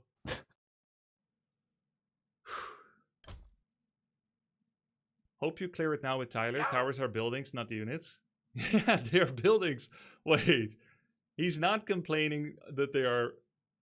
There's no. Oh way he's yeah, complaining that those are I units. knew as soon as Grubby picked Night Elf that he'd be doing No, something he's like not? that. Okay, okay. Yeah, buildings are buildings, but you know they walk. They're kind of units. I can see if you want to contest this in the rules. Force them to play Orc. What's that? One False hero. sense of confidence you just got from that game? Oh, they're talking, I guess. I was nervous. I know. I could tell. You did something you've never shown before. I got a couple You're tricks, by the way. You're hiding things from me, bro. Yes, but I didn't play some things in ranked because I don't want people to know. I have Yes. one more trick, by the way, just so you know. Have you been getting coaching from someone else? Shut up. It wasn't. I trolled. Stop. Okay. You've never shown this. I've been towering. I think it's a good idea. It's a nice try, man. Okay. Let's move on, please. Can we move on? Yep. Okay. Next Go, is Nick. one hand. Yes? One hand. The map. Concealed Map hill. is Concealed hill. Okay. Okay. I have a camera set up on my mouse and keyboard. Let me see. Is it on right now? I will turn it on now. Let me see. I said before, Carson, that Grubby's shirt looks like a different color in his nice. keyboard This is and perfect. mouse This is perfect. setup Okay. than in his Yep. other setup. This might be rigged. Yeah, maybe. Yeah, you might have hired Lynn, flown him out to the Netherlands to play Yeah. for him. See, it's a bit Yeah, could brighter, a bit lighter. Yeah, I see it. I see it. I never trusted that Grubby guy anyway. I Never. knew something was up with him. Never. Yeah. He's a filthy orc. It's just chilling right Yep. there. Perfect. Wait a second. But I am allowed to use keyboard. It's one Thank you, Dario, for the €3 saying, "Do you see this, Microsoft? Now update the game." You gotta take your yes, if you want. Yeah, nerf Warden. No way. You're not serious. You're 35, brother. That's what we need. Okay. 35. Let's go. I'm 45. There's no okay. Are they still talking? They are talking. I don't see a game up yet. That game was a disaster. I fucking trolled so hard. Like I literally was like whatever my unit at the beginning. me But either. I was like building shit wrong. I was. Tyler isn't happy with I will his say- performance, but he knows that it wasn't his best game of all time. Should be fine. Oh, I think Yeah, we probably gotta- a little bit nervous. Did Grubby host a game and I don't... Oh, it's the... No. I didn't get anything. Not yet. Everybody got it but us. Oh. Did you get it? No. I'm trying all the numbers. Me too. Oh, 3. It's a 3. Oh, really? Let me send Saul the game name. For me it doesn't work. This.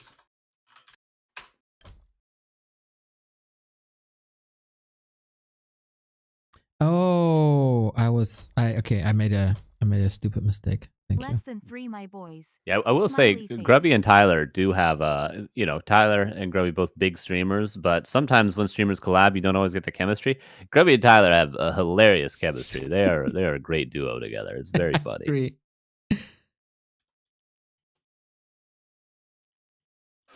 All right, so map number 2, Concealed Hill.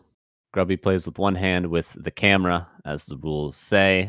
Grubby going to play Orc. So this is essentially both games. Grubby is playing full tryhard. He has no real limitations to how he can actually play, but strategically at least. But he just had one hero, and now he's got one hand. But it's still going to be an all-out Orc beer. We're going to see the guy that beat Lynn in tournaments, beat Zakard in tournaments, playing Orc beer versus TYLER1. Yeah, but with one hand, Grubby, Tyler says he's ready. Do we have the cam set up? on Grubby's stream. Oh, we can... Yep, okay. It's up. Nice, nice, nice. Yeah, I mean... You have to still click most of the things, right? Like... I mean, you can use your keyboard, but most of the action will still happen via mouse. Yeah, I think the most efficient way, because Grubby mentioned yesterday, oh, I can do control groups with one hand.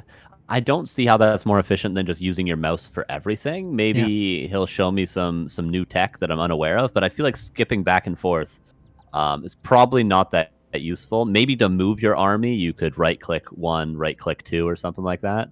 But I think just using a mouse exclusively, you're probably going to be faster. I'm interested to see what his APM is. He mentioned he could probably get 100 APM. He was bragging a little bit, huh? Oh, my hand is so big. Oh, my APM is so high. I mean, with clicking, that does happen. On the upper right-hand side, we got TYLER1 being down one map. On the bottom left-hand side in the blue is Grubby. And of course, we got an APM chart right here. So there is a little bit of spamming going on. The blue line represents Grubby, and currently he's at a solid 170. Very nice, very nice. And goes for the Farseer. I will say Tyler's best matchup from watching him on stream has probably been Orc-Mir. I think just because he's been going Raider Walker a lot, Blade Shadow. He's kind of been playing into the matchup. His default build is quite standard in that matchup. So this is where Tyler might be most comfortable. Grubby, though, is he going to play Farseer Headhunters, or is he going to do something a little bit different? What is the easiest strat with one hand? Probably, there's two strats. Farseer Headhunters, or with the fast tech from Grubby, Mass Windriders? Oh, as maybe he said he watched your videos, so maybe you inspired him to play that. I mean, he could theoretically play Blade Master only, just to flex, you know, and combine map 1 with map 2. Yep. So he's playing one hero, no units, with one hand. But no. Farseer confirmed. This is no Headhunters, though. I thought it would be easier to go with ranged units because of like the way right clicks work then for grunts. I mean, you can still attack click on the ground, but for focus fire, that would have been easier, but also maybe a bit harder to micro. Grunts so sturdy that it doesn't matter that much. And Tyler is going for evasion creeping on the bottom right, but he's facing pressure in the main already with double barracks. Yeah, double barracks, but somebody called the build order police. The second burrow is illegal. It could be canceled. Oh, but Grubby actually just going for peons instead. But yeah, 2 barracks evasion creeping from Tyler. And Grubby is, I think, going for Farseer Firelord. He built a barracks after teching. I would be surprised to see anything else other than the classic Farseer Firelord build. Speaking of Zakard. But Tyler would probably be prepared if he's just going to mass grunts on tier 1. He seems a bit overwhelmed at the moment. Blade Master's not doing anything, not walking back. Raises the question, who's playing with one hand here? We got a little bit of support. 10 Canadian dollars by the Soul of Immortal. We're going to answer your question later. And Dodi Einnahme, thank you for the 5 months. Good luck with your bachelors, my man. But yeah, Grubby, so far, so good. With Farseer Wolves, you don't need much more than one hand. But grunt production has started. But it feels like Tyler's macro is a bit more off than in game 1. Yeah, the harass. Like, again, Tyler has never played against somebody that does this sort of harass versus him. I don't think I've seen one single time Farseer immediate harassment with, like, an on-time hero and everything. Like, people underestimate, you know, even just getting to Tyler's base that 30 seconds earlier disrupts his build order in a way that he's never been disrupted. And now, yeah, there's the Firelord, there's the forward shop. Peons being pulled, War Mill's up, and this is the classic Orc-Mir build, the most classic. Right on. There's just towers missing, basically, and catapults, and then we're back to 18 years ago. There are burrows that can help you in the defense as long as there's peons in. They attack, and it's very good against summons. Tyler, of course, not having attack, will not have access to this build. He's going to have a lot of grunts if he wants it. He's building his 41 supply burrow right now. He can spam units. Grunts are going to be good against all the summons and the heroes. And of course, they'll be equal against the opposing grunts. So if Tyler can consolidate a little bit, maybe heal up that blade, keep macroing is the most important thing. Maybe he can hold on, but for now, Grubby is he's out microing with one hand pretty heavily. It looks like that. So far, also not the ultra hardest, and once again, he's building buildings in his opponent's base. The towers are coming up. Health is looking good around the corner. Farsi also healing, getting some clarities in. Lava spawns are splitting if they hit a certain amount, which is relatively easy as the Blade Master's not taking care of them as one should, ideally. But if you're that hurt and don't have access to your shop anymore, this looks like quite a disaster for Mr. TYLER1. Yeah, 2 fresh grunts come out, but 3 more are falling into the orange and red HP. Oh, Tyler with almost a surround on the Fire Lord there, but the lava spawns are continuously getting hits. And of course, if they get a certain amount, they split and double in quantity. So there's going to be 6 where there was 3 in a second here. Farseer gets level 2. That's Chain Lightning unlocked. Uses it right away on the Blade Master. And Tyler isn't even burrowed up. If he was, maybe they could get some damage in, but the towers are now up for Grubby. And he's showing him, you know, you don't know the first thing about what I used to experience at Orkmere. He's freaking flexing right now. Everything is hurt. Everything about to die. Double level 2. Chain Lightning kills the hero. It was quite interesting to see that during the fight both had the same APM, even though Grubby only plays with one hand. That is impressive. And now the second one, a very, very quick affair after a little bit of a marathon on map 1. 7 minutes and this game is over. Grubby leaving no doubts who the former world champion is. Yeah, this is a great idea for what strategy to do. He knows Tyler will play Blade. The Farseer Firelord is designed to counter the Blade Master, and Tyler certainly would have never seen this before, and that's why we didn't even have a 7-minute match number 2. 2-0 for Grubby. That was brutal. Damn it. This guy, no mercy. True spirit of a competitor. Not so much show in this match. Yeah, I mean, I'm glad he's not having a limitation and trolling on top of it. It's easy when you play these sort of silly show matches to maybe play a little bit more trolly, but Grubby is like, okay, I'm going to play with one hand, but I'm still going to go all out like it's a tournament versus the top players in the world. I like that Grubby is not holding back at all here. Team Tyler, we need your energy. We're down 0-2. TYLER1 says you were supposed to be one-handed. And he's laughing his ass off as well. Proof is there. Well deserved, well deserved. What about Tyler? Is he having a mental breakdown already? I think he's waiting for a call or something. Go on, come on. Oh yeah, they have the You call. said no buildings. This guy's carried by buildings every game, by the way. Just saying. He's carried by buildings. Okay, what's next? Kind of true. 80?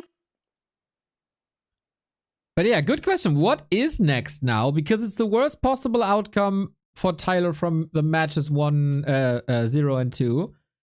So this is, I think, Grubby has to start with a 45-second delay. Yep, 45-second delay if Grubby 2-0. So this will be interesting. What strategy will Grubby do? How will Tyler abuse this? I mean, Tyler shows that he's been preparing for certain things. So maybe he does some sort of tower rush. It's difficult because Orc is one of the slower races to be able to early tower rush because human can power build. Undead can build the towers right away, you know, so it's tough for Orc. They need to get the War Mill, walk the peons across very slowly. Burrow rush, maybe? Some sort of burrow rush, but I don't know how Tyler can fully take advantage of this. It will be rough, man. I feel like if that he gets a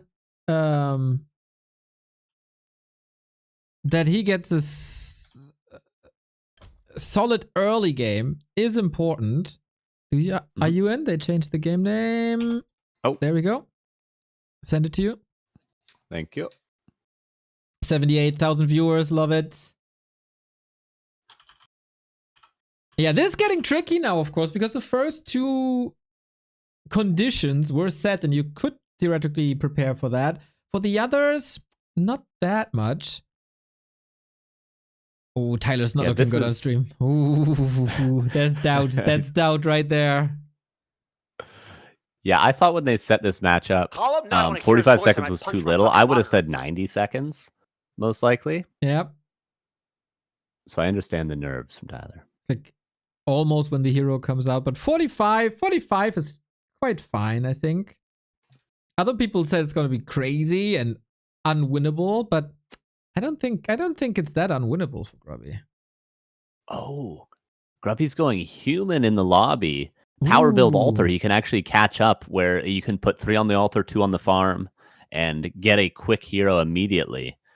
So you're not that far behind, at least in the creeping. Or maybe he power builds the altar and then harasses to equal out the economic loss. 450 gold is maybe a couple of blizzards when it comes to harassing Tyler. So a nice idea from Grubby if that's what he's doing. Yeah, definitely prepared. And, you know, if he's prepared for this, he was very sure that he's going to get out of there 2-0. Oh, and also, yeah, I guess Militia, if Tyler goes for like some weird burrow rush, Militia, even 45 seconds in, will still be able to cancel any sort of aggressive play Orc can do. Here we got a...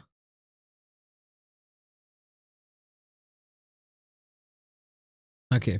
They're just discussing the conditions, but there you go.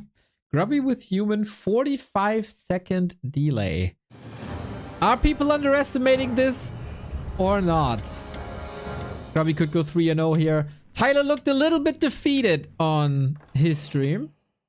Hopefully he can get back in this.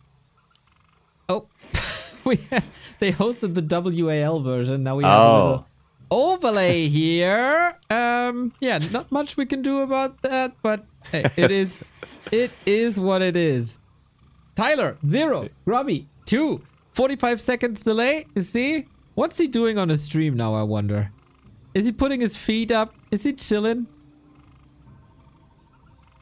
45 seconds is almost over already. Like, it's, you know, it's not that long. It's like we're at 35 seconds already in game. It's almost over. It's not that long. It really isn't at all. The ulti's not even finished yet for Tyler. Exactly. This is okay. Oh, our overlay is not working, unfortunately. I gotta work around that a little bit. Take over. Help us. Okay, Grubby is power building the altar. Tyler is doing, it seems like the same build that he's been practicing. Grubby doing the classic Twisted Meadows power build if you're used to the old school stuff. 2 on the altar, 1 on the farm. The hero will come out not double as fast, but faster for sure. So he'll be able to equalize a little bit. And Grubby, of course, should be down 450 gold if all is correct. Tyler at, about 400 gold, 370, because it takes 3 seconds to get the peons onto the mine. So Tyler was quick to get the peons mining. So he does have that full gold advantage. He does have the hero advantage, albeit a little slighter because he's up against human. And Grubby probably Blizzard harass, and that way he can equalize the 370 gold disadvantage that he got. Oh, man. Okay. Seems like no overlay for us for this game. But yeah, the stage is set. Blade Master's coming out, and hopefully Tyler is not going to creep, but just immediately running across. With Windwalk, it would be even more ideal. He has no shop, unfortunately. So I don't think he can stick around for much longer then. Just the upper right stinger thingy should be moved for the yes, true. Archmage is out. Barracks power built as well. So Grubby is equalized, at least in the macro realm. And Tyler runs straight across the map, and he's probably like, what the hell, your hero's already out? Does Tyler know about power building? Human is not a race that he's played. 45 seconds. I think it could have been in a minute and a half. I think it could have been double. Oh man, that's rough, man. And the entire advantage is basically gone. We're gonna see it reflected in the tech timings, I guess, a little bit. So far, no tech by Tyler. He's a couple of resources off. Supply is even. Grubby is creeping with Militia. You can catch up fairly easily. Headhunters are coming in. We see this Headhunter harass also in regular Warcraft. With the Farseer, though, And now we have the problem that the Blade Master's already heard. He did not wait for a shop or build a shop to get clarities. And yeah, a very fragile Tyler build.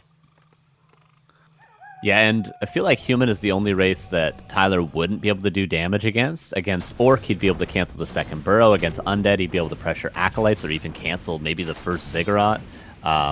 Against Night Elf, he'd be able to cancel Moonwells. But against Human, because the farms take so little time to build, Grubby's going to have a blocked base before Tyler can ever do anything. And Grubby calls... Is Grubby just tower rushing? Oh, that would be so mean. He has no lumber mill, so I don't think so. But yeah, it's a wall off now, exactly as you said. Almost a bait sending that lumber peasant in so you can get one hit in and then he disappears again. It's like, ah, gotcha. No, we don't allow. Oh, this gnarly. Yeah, cool creep route from Grubby. He's going to go around to the next green camp, probably. You don't often see this camp militia crept, but Grubby evasion creeping for level 3. And again, I'm going to keep mentioning this. Has Tyler played against a fast level 3 Archmage harass to his burrows? I don't think so. Blade finds the peasants, though. Okay, good, nice, important, necessary, but this will not prevent Archmage level 3. He's already there. One more creep, and he has the mana for level 2 Water Elemental. The base has a tower, but the 3 burrows there are just on a silver platter. Yeah, and Tyler has not shown to have the most efficient repairing. He sort of right-clicks on the burrow, which loads up the peons, and then once the burrow is full, he starts repairing the burrow. So this is going to be every burrow dead, I'm afraid to say. Maybe a lot of footmen could be killed. 4 headhunters is good damage. Ooh, number 1 down. Needs to repair ASAP. Grubby sends the footman back. That's kind of nice of him. Water Elemental could give some XP, but no last hit right there. Or did he? Blade Master, once again, similar to Concealed. Tyler is so overwhelmed that he's not making full use of his hero. Oh, and now Surround on the ground. And now you're just playing Grubby's Human at this point. 45 seconds is over. The game is equalized. You're just 1v1ing whatever his MMR was, 2200 MMR Human as a 1000 MMR Orc that's played for a month. Yeah, that is... One could say that Grubby negotiated himself into a good condition with the 45 seconds. Now in hindsight, everybody sees this wasn't the big advantage that people thought it is. Or Tyler didn't make the best use of it. Could also say it that way. Or Grubby found with the human race a nice counter condition. Yeah, nicely playing around it, did Grubby do. And Tyler sort of just ran across the map. He thought he'd be able to do damage, but he wasn't prepared for the base block. Human is always safe against the blade. That's why Orc players go Farseer. That's literally the reason, so that you can actually pressure the human in the early game, force them to have a delayed tech with an Arcane Tower. But a Blade Master just does not force that. Human can be safely hiding their peasants behind a farm wall, and Grubby is just swimming. He's got both hands on the keyboard. He's got units instead of one hero, and he's just going to play this so standard from here. Yeah, is he even teching or is he just flexing on tier 1? Oh, tech is already done. We got a Mountain King, we got the casters, then we get priests and slow, and he's just moving forward with the Archmage a little bit. Come hit me, come on. I know exactly how far I can take this. Or does he? Yeah, he's about a crit away. That Blade Master does have slippers, but Grubby backs away just when he needs to. Dual Sanctum, not quite yet on the way. One's being power built, but I imagine he'll go for the second Sanctum soon. And then, I don't know, is Grubby going to prolong the game and go for a tier 2 expansion, or is he just going to push? I don't think he's going to prolong it. I heard they got a WoW raid coming up later.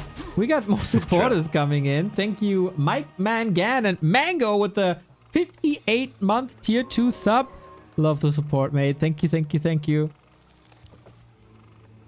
And I guess once the region scroll is done and everything of Grubby is back at health, looking very good. I kind of feel like this mirror image build is a little bit of a mistake by Tyler, and Windwalk would suit him so much better.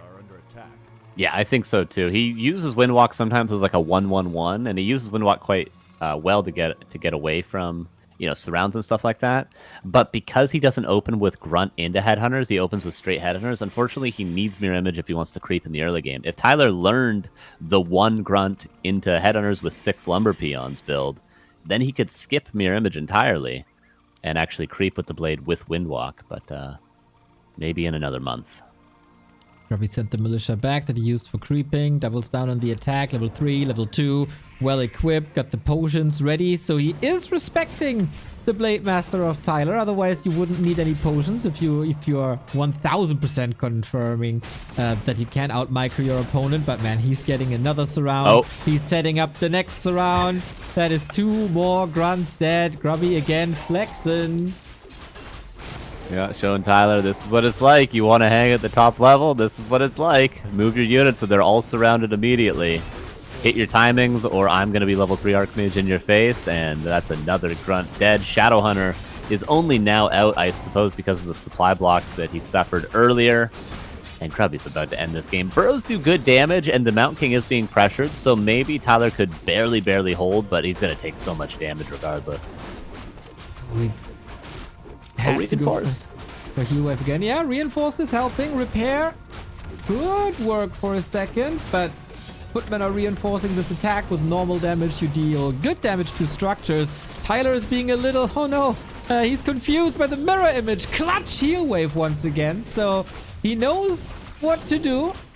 And he has some good reflexes coming from LoL, of course. Now he's jumping right on top of everything. Portaling next to a Mountain King with no HP is not the greatest idea. It was probably a panic double-click TP. And now it's hunting season for the SH. Grubby wants to get a vanilla surround. Doesn't get it twice. Old man may be a little bit rusty, but we're just waiting for the Mountain King to get more mana and then knock him out.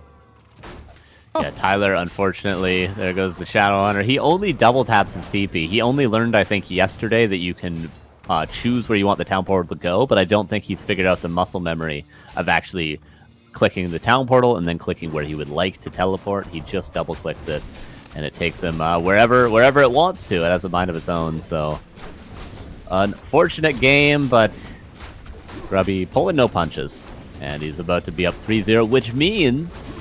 for us, which is very exciting, 50% handicap. Yes, it's time, man. This is the map. The next map coming up is the true test for Grubby skills. 1 hero. All right, there's ways around this. 1 hand, apparently no problem. You know, he had the counter condition for the 45 seconds as well, but there's no way you can circumvent 50% handicap. 50% handicap is crazy. And this has to be the map for Tyler. Yeah, I do wonder what strategy Grubby will go for. I think Human again might be the best bet and trying to get a fast expansion with lots of towers, but then there's always counterplay. Towers have like 5 HP or something. Yep. Or right, Arcane Tower right now, 300 HP. That's 150 on 50% handicap. Your workers have 120. Yeah, it's just one shot from everything. Yes. There's no way around it. You can't creep camps. You can't really mass towers for defense because it just dies to everything. There's really no smart way around 50% handicap. You just sort of have to hope you can outplay your opponent. It's another slaughter. Tyler is clinching to the 1 tower he got, and once again he will probably complain about Grubby and his towers. This time he's trying to evacuate the peons. I respect it. Hide buildings. Hide buildings for 20 minutes. I agree, man. I agree. We need the watch time. We got more than 2,000 viewers. We need every minute we could get. Yeah, run some ads quick. He's gonna hide some war mills. Oh, peons surrounded by peasants. Tyler fights back with his peons, but he is outnumbered. He is outclassed, and Grubby is slowly working on the buildings now. Tyler, he only got these 2 peons out of the base, and they're both gonna get slowed and killed now. It is very unfortunate, man. The proletarians against each other. That's not how it's supposed to be, and Grubby takes the 3-0. 45 seconds not enough. Not nearly enough. Yeah, this condition was probably a bit overestimated by the people. Also by the chat, I gotta say. It's not like everybody knew immediately that this is unreasonable. But yeah, it didn't turn out to be the hugest advantage. Dog shit, bro. Surrounds are dog shit, I think. Slowed, you can't even surround. You're washed as fuck, by the way. You can't even surround Yeah. your washed AF. Another building abuse game from Grubby. Unfortunately, That's Very, the very only thing he can do, right? And he calls himself former world champion. Should build Sim City. Yep. He abuses farms, abuses towers. I can't believe this, Grubby. I trusted you, Grubby, and you let me down time and time again with your building abuse. This is so cringe. Oh, let's see the reaction. This is so cringe. This is so cringe. This is so cringe.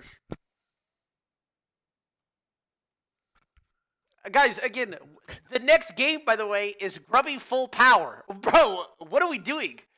Next Brother, game is what is Battle.net, by the okay? way? Then what are we playing now? By the way, is the game gonna load and my fucking computer explodes 2 seconds in? Like, what are we doing? He's Oh so no! mad. Now it's handicap. You're right. He has 80% HP units. 80%? No, 50%, right? No, it's 80%. Maybe 3-0 60. I was is- hearing from the chat. I'm not units sure. are 80%. Oh no, it's 50. Wait, how the fuck? 50, Bro, 50, 50's right? not low enough. Should be 50. schmuck! If it isn't already, it should be. Bro, why are they cheating the rules? What? It's 60? Seems to be a bit of confusion. I can see this. Will make Tyler a little bit mad. He said 50% isn't low enough. Which is hilarious, of course. Well, you know, Oh, 50 I think 50 is good. 50, we can finally see Grubby sweat a little bit with 50. Okay. I think he got the conditions in such a way that he wasn't going to struggle too much. I think 50 is good. We're going to see Grubby really have to figure out a way around it. R, just go. Next one has to be. Ah, okay. We need to wait for the game to be hosted.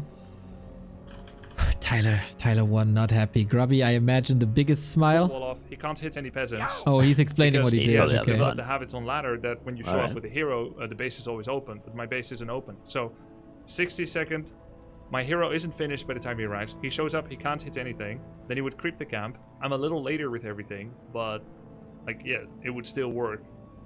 The best thing maybe he could have done is to send Beyond immediately and make Burrow, but I guess that wouldn't really work if I'm human either. Probably Grubby knew best by thing picking human that he has all the hard counters there is. He said 3 minutes now. Oh, Tyler needs some time. I hope Tyler isn't taking these games too hard. Because I really do greatly Well, it should have been 3 minutes, by the respect way. and appreciate his coming to Undead and his coming to the game. And I've been watching him every day with great fun, great joy. Big true, Mr. Grubby. Yeah, in case you're new here to our channel, we're broadcasting Warcraft 3 pretty much every single day, whether there's tournaments in Asia, or there's tournaments in Europe, or there's tournaments in the Americas. We're there and bring the games to you for 363 consecutive days, and we're doing that since 2008. So this is you will find some quality Warcraft content here. Yeah, all the best players every single night. We had it earlier tonight. Like 8 hours ago, we had some of the best in the world on this very channel, and it's the same pretty much every day. Don't always do the meme matches like this, but it's fun to have some different stuff as well, here and there. Tomorrow we have a huge grand final in an Asian tournament where a European player is in the grand final, actually. Starbuck made it. Could claim his first tier 2 tournament of his career. Happy the world's best Undead player is still in there. Second best Undead player is also still in there. So this is going to be great entertainment. And then in the evening hour, this man is welcoming you to a European competition, the Dolphin Warcraft Championship Cup. First qualifier tomorrow. Sign up, everybody. Link can be found at dwcc. We need to make it big. DWCC is a $27,000 tournament that will be broadcast here on the channel in the upcoming days and weeks. You can find our schedule always at backtowarcraft.com. Yeah, if you're interested in the game and you want to see what the top level players have to offer, this is definitely the channel for it. Grubby shows definitely some fun stuff, some different stuff, but you know, it's not always the stuff that will work against players like Happy, like Fortitude, like Lynn. So it's different. It's a different taste of the game. For sure. I sent you the game name. Oh, gotcha. See if BNet works. Why wouldn't it work? Good luck. Oh, there you are. Dog.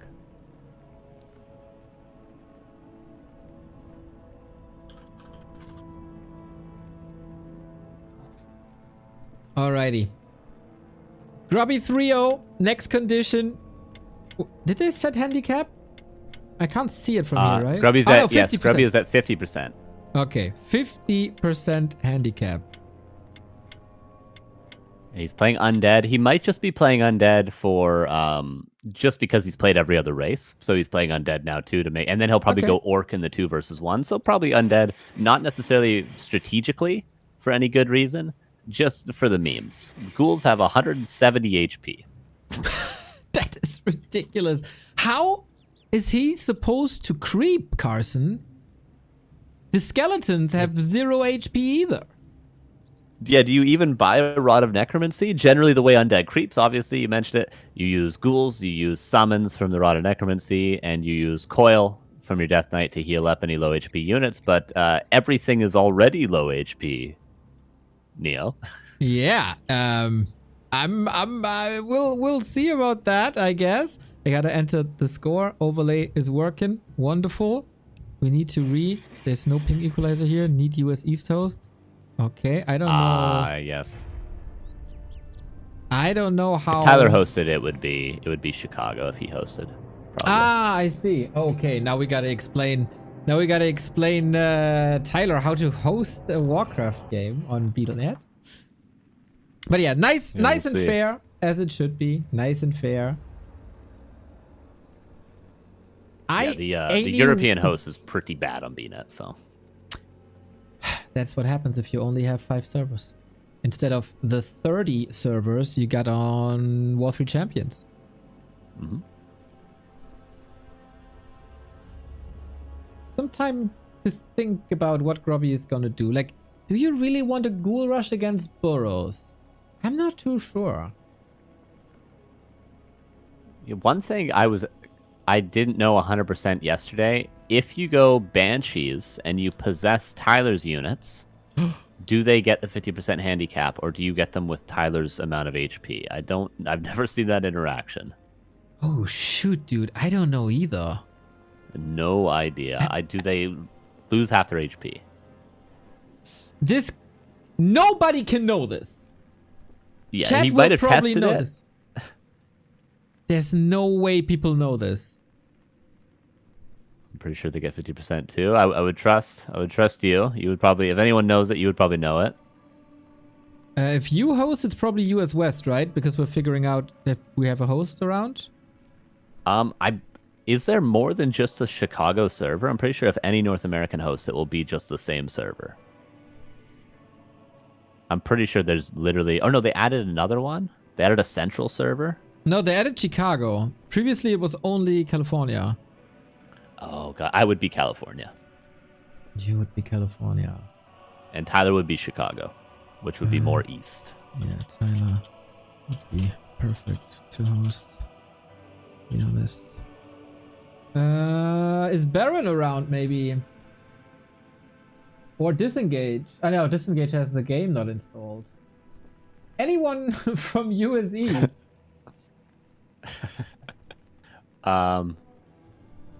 Yeah, not Witty, not Saul. That's Poland and UK. All the Euros. Yeah. Maybe... Smoke? Kenny? Is Kenny US East? Kenny? Kenny could host. We have one person available. It's funny. It's like the Garena days.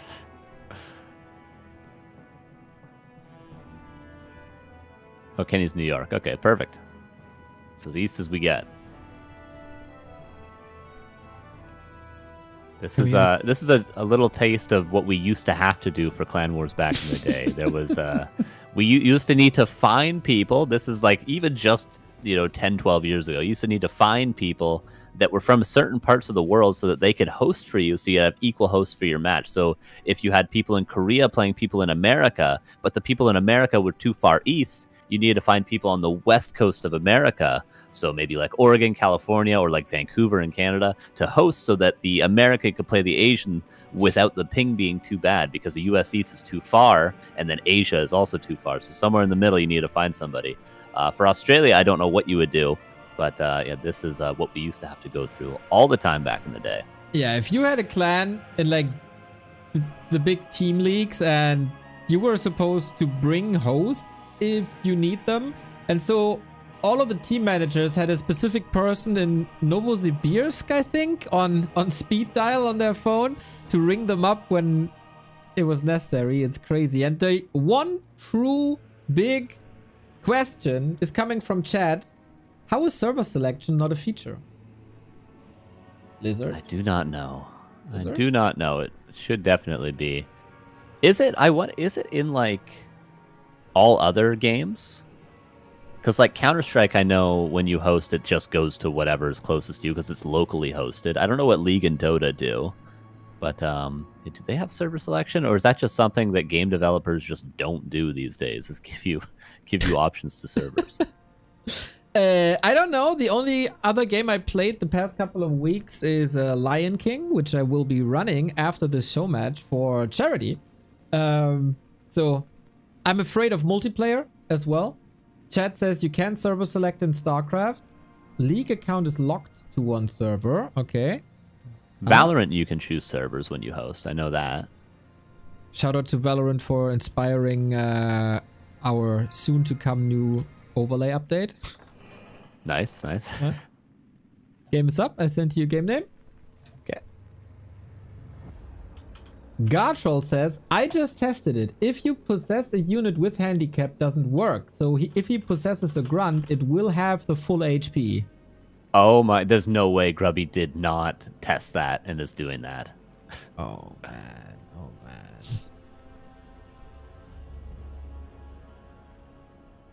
Oh, that would be flexing so hard. Oh my god. And that's cool because then he also has a strat prepared for every race, which is very cool. Yes. Goddamn, giving Grubby credit. I hate that. Yeah, well thought out. Well thought. He was practicing off stream. For sure. Yeah, for sure. Oh my god. People are flooding the lobby. Luckily, you can at least kick and ban people on BNet. You can do that. Yep. But you gotta teach Tyler how to do it. Oh, true. He's definitely starting the game with somebody in the bottom observer slot. It's guaranteed. Grubby is saying he thinks the possessed unit goes to 50%. He is so lying. He's just clip farming, dude, for sure. And then he's gonna laugh his ass off. I didn't know this. For sure he knows. He tested this. Yeah, and the funny thing is, yesterday on stream, somebody mentioned possession in the chat, and Grubby did the classic streamer thing. I was like, Banshees, they'd be already half HP, and then they take double damage. They'll get one shot by everything. And he said that, and then he immediately turned the stream off and went into a custom game and tested it out. Guaranteed. Yep. Okay.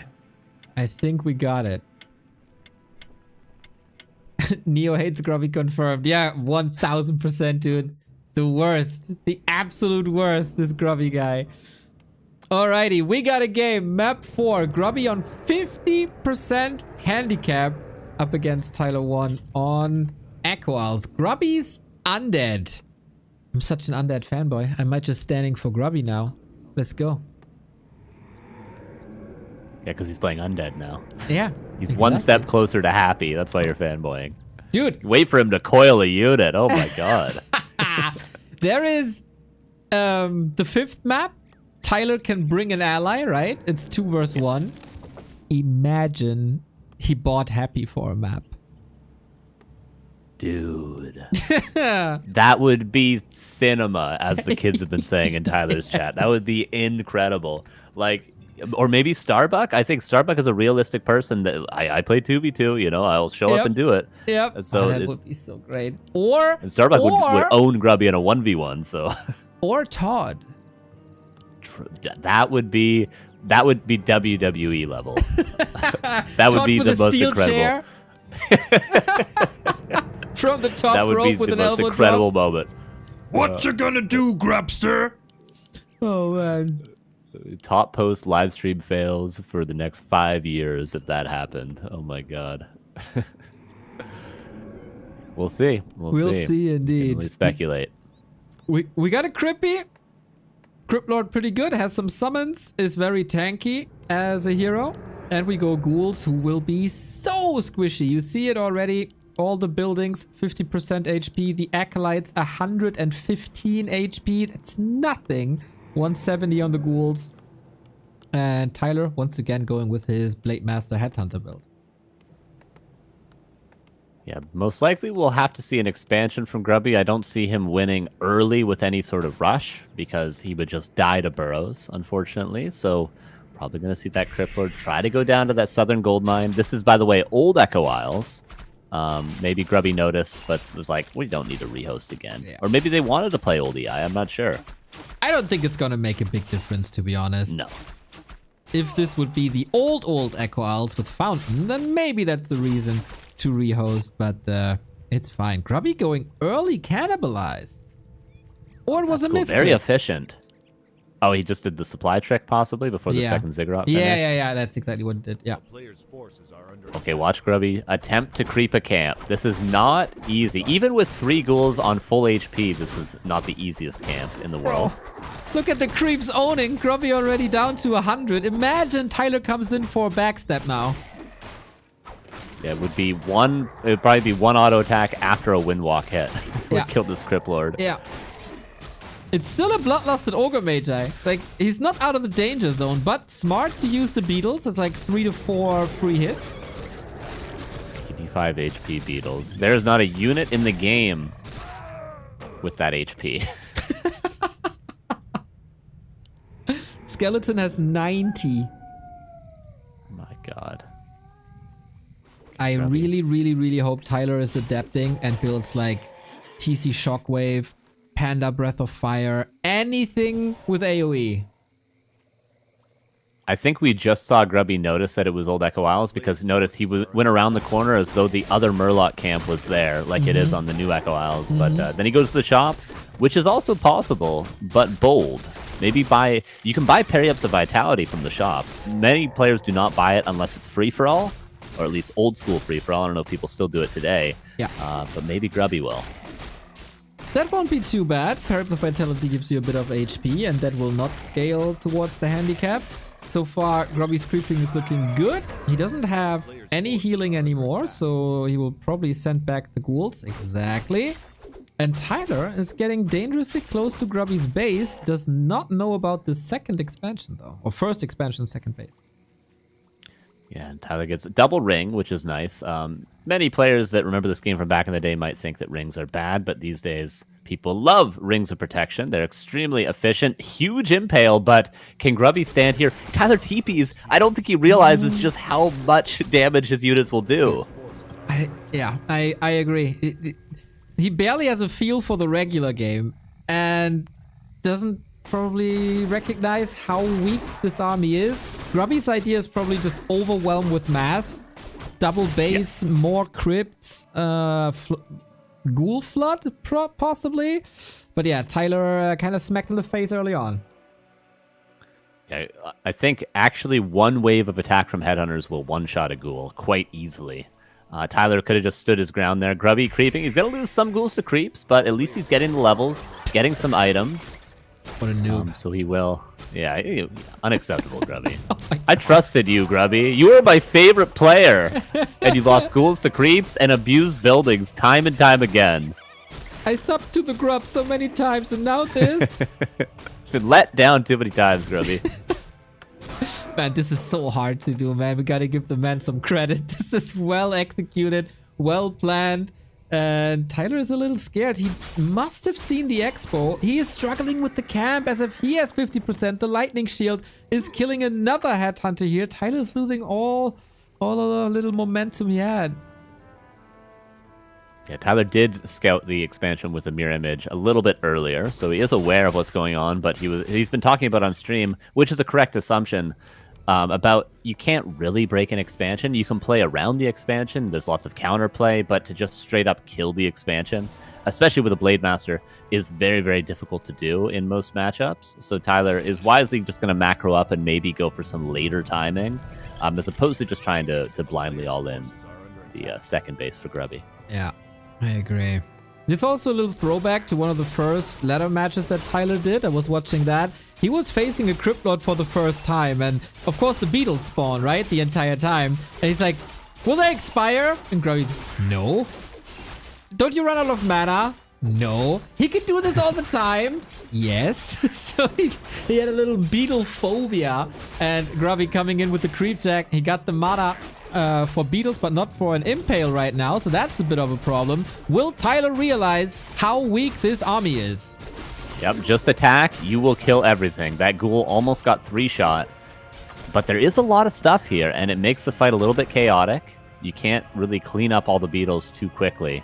So Grubby actually manages to win that fight, and Tyler forced to back away. But the higher level this Blade Master gets, the closer to one-shotting everything he will become. A single critical strike on level 3 would almost kill the Crypt Lord at this point. That's right, man. 2 crits and he's dead for sure. Needs to get some items. Very unfortunate to not find any damage items here. Raiders are coming. He has to break some towers. The Raiders are good. And Ensnare is finished too. Once again going with the Walkers, which he will hopefully use to dispel the beetles and the skeletons, which is a lot of Grubby's army right now.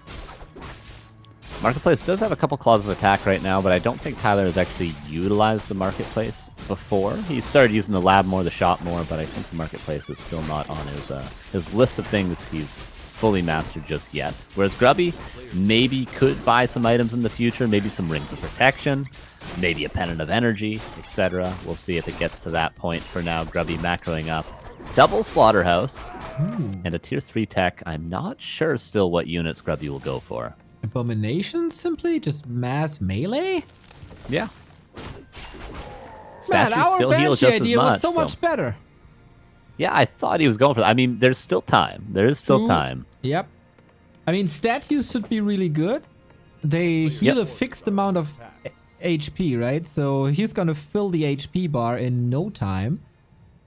Oh, good question from chat. Do mercs have 50%? Yes, they do. Yes. Yeah, Berserker 225 right now. And Tyler, this is a good timing, but unfortunately Grubby does have soon to be 4 towers. He upgrades the 4th tower, and so does a slight counterattack. Spirit Link is good. Raiders are there, but Shadowhunter not level 3. Tyler doesn't tend to ensnare Acolytes to stop repair in these situations, and Grubby is going to be super on point with the repair. Heal wave at the ready. Blade is taking care of the Acolytes, who are made out of paper, of course, as well. First tower is going to fall. Crypt Lord coming in. And Tyler, first time this series did some damage. Good speed scroll disengage. Statues come in. Shadowhunter is being nuked, but that shouldn't be the end of the world. Statue sniped immediately. The second one. Hex on the Crypt Lord, so no more damage here. But Grubby found the Ring of Protection, which is a huge help. And I think Grubby, for the first time, felt some weakness there. He lost that tower a lot quicker than maybe we all thought he was going to lose it. Looking at them, they only have 300 HP, and then the statue dies immediately. Tyler's showing some nice ensnare micro there. So Grubby, maybe a moment of weakness for the first time in this series. Yeah, and Tyler has to be as aggressive as he is on stream in the game. Just this the entire time. Bounce between main base and expansion. Main base pretty much unprotected, except the ghouls that are harvesting lumber there. But yeah, I like it. I like it a lot. Now level 4, critical strike will get more powerful, is now more powerful, but he needs some healing. Yeah, Tyler should go all out here. He should really, there's going to be one impale, which is going to be some adversity, but he should just click down all these towers, and then Grubby will have nothing left. Even if Tyler loses his entire army killing these towers, he'll still have his heroes left over. I think that would be worth it, but the longer he waits, the more difficult it's going to become. Oh, Kodo's trying to snag, but Grubby micros against it. Well done. Could get some support from Ensnare. Now, Tyler seems to be a bit nervous here. Army wasn't moving for a bit. He's so hurt a kingdom for a heal scroll that he could grab up at the shop with his 1,100 gold. So the good news is Tyler can rebuild quickly. The bad news is Grubby is again in a wonderful spot. Yeah, Tyler may be too afraid. Even if just the blade is on attack move there, you know, just cast mirror image, let the blade do some work. He would have killed 4 or 5 ghouls there, no problem on his own. And Grubby would probably have to back away. Tyler, imagine how great Wyvern would be now against everything but towers. There's no anti-air in Grubby's army at all except statues who do 7 to 8 damage. That's nothing. But I don't think... That's what Tyler gets for not listening to your advice in your video. Yeah, Wind Riders would have been good every game. They would have been good game. every Yeah, fast tech against a human into Mass Wind Riders could have been good on the 45-second delay game. But Tyler playing this game, he's going for tier 3. He's got his Spirit Lodge. He's going to get Torrens out. And if again, very similar to the solo hero game, if Tyler can just get an 80 supply army, he's gonna be stronger than Grubby because Tyler he's got everything. He's got Torrens for the ground, he gets Berserkers for the air units, he's got Kodos for the A-bombs, he's got good heroes. If he just gets a big enough army, Grubby will be not able to micro well enough to win a fight. I would tend to agree, but you never know. Tier 3 and Expo now by Tyler at the same time. One Kodo can eat 1 A-bomb, but that's about it. And Grubby was dodging them beautifully. Yeah. Will Grubby give him enough time for tier 3? I think so. A lot of abominations. So this is Grubby's plan. And maybe...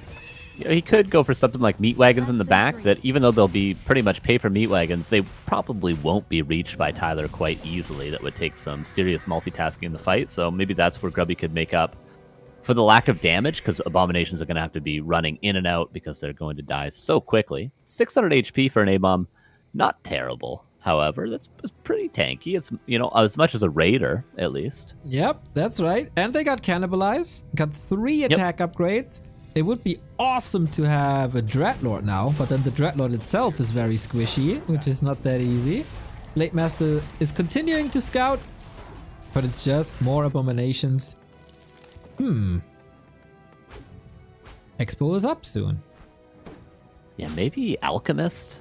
If Grubby goes for a timing, he could pick up a level 1 Alchemist for heal spray. That might not be the worst idea. Yeah, nice. We'll see. So he far, also got a lot of HP, right? So not only for heal spray, but an Alchemist has like a lot of HP, very low armor. So for this handicap thing, that's very good. Protection scroll. Potion of invulnerability. Grubby pushing. Tyler, 52 supply.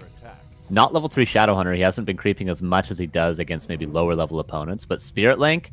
And if Tyler just holds his ground and attacks, he should win this fight. He needs some confidence All he's now. got to do is attack. I'm not sure where the confidence is supposed to come from. This is such a sweet timing. Berserker upgrade not done yet. Kodos could march forward and eat. He got one actually. Nicely done, Tyler. And Snare. Second Kodo marches forward, but it's only on attack right now. Oh yeah, the tier 3 upgrades are helping out a ton. Hex to stop the Impale. That's quite nice. Tyler is losing some units, but he's getting some kills. A competitive fight. Grubby micros away 1, 2, 3 A-bombs. They can go back and they can use Cannibalize. Impale is huge, and there's lots of mana on the Criplord as well. Tyler losing a lot. Maybe he's got to think about hero focusing a little bit more. Crit kills the A-bomb. You can only micro them so quickly before they die to the blade. Shadowhunter's in trouble. Another Impale kills a Kodo. Gets the A-bomb back, level 6. Will we see the ultimate is the big question. He doesn't have mana at the moment, unfortunately, but next to the statues. Yeah, there we go. Locust Swarm gives him so much HP back now. And I think Grubby is doing it with 50% handicap. Marching across more than twice the supply. Tyler is trying to get to Torrens now. But again, we have to think back to if this would have all been Wyvern, how one-sided this fight would have been. But yeah, that Expo is toast. Yeah, Grubby very abusive, sends 1 beetle into the main base during this fight, and I think he's killed 5 peons so far with a singular beetle. Oh no! Oh, that's such a disaster. Yeah, of course Tyler is overwhelmed. This fight is stressful enough. If you start playing Warcraft, the fight is the most overwhelming thing that you can experience. Yeah. Especially when you know that your opponent is a world champion. And then the tiniest bit of distraction can cause so much damage. Yeah, this is even in top level games. This is a common play. Sometimes with a few more beetles than one.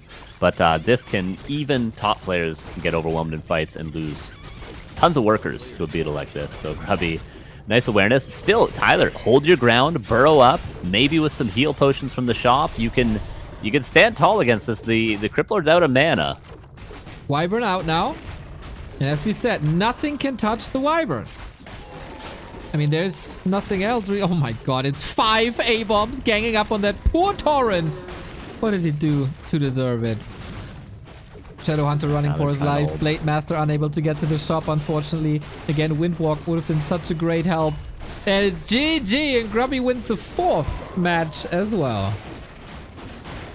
Played the Grubby, doing it with all 4 races, the rainbow show match so far. I just had this thought at the end of that. Imagine if Tyler just went Spikes level 2 and then tower rushed.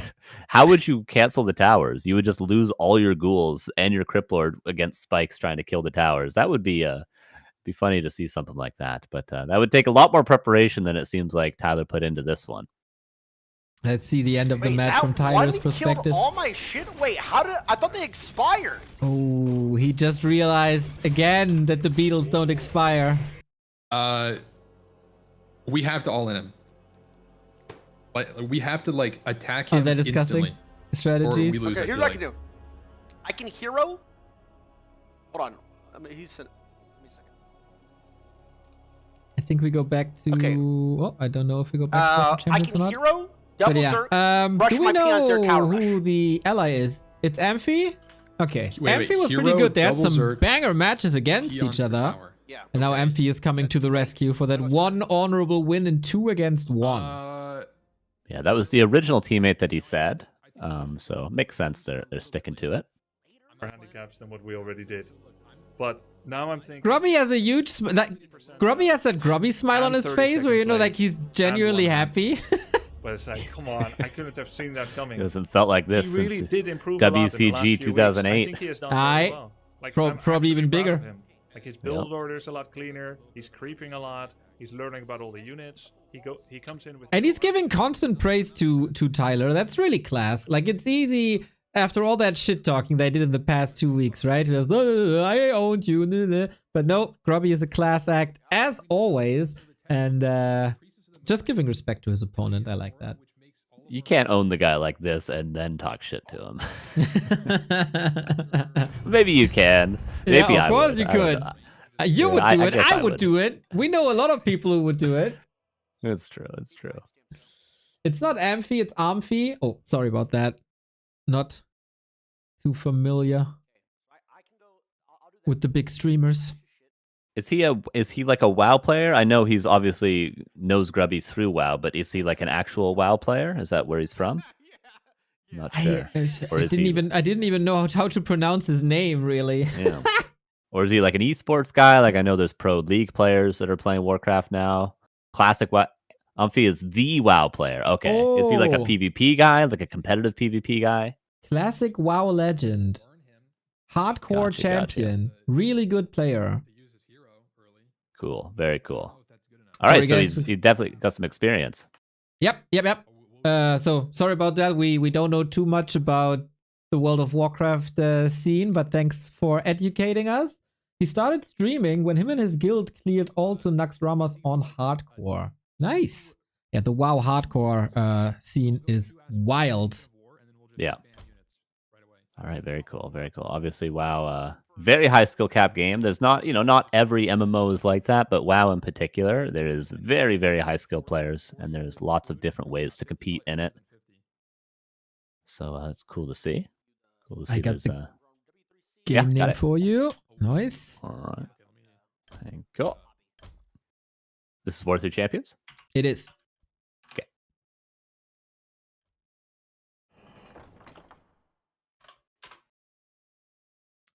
T1 and Amphi are 1-1 against each other. Yeah, I saw those matches. Those were banger matches, man. Even even skill level, really, really cool dynamic between them. If mods allow, here's the stream. Yeah, for sure. For sure. And Ampi moved the raid date for this. Alright, so 2 versus 1 on Lost Temple. Grubby gonna play Orc. Not again because it's maybe not the best race in a 2v1. It might be, but just because obviously this is for the cinema of it all, and Grubby wants to have the best race available to him. As Orc is quite a bit better than his off races, I think he would say the same. Yeah. So this is going to be his best bet. He said this will be difficult if Ampi and Tyler coordinate whatsoever. But if they just both play their own game, then Grubby's probably not going to struggle too much. We'll see.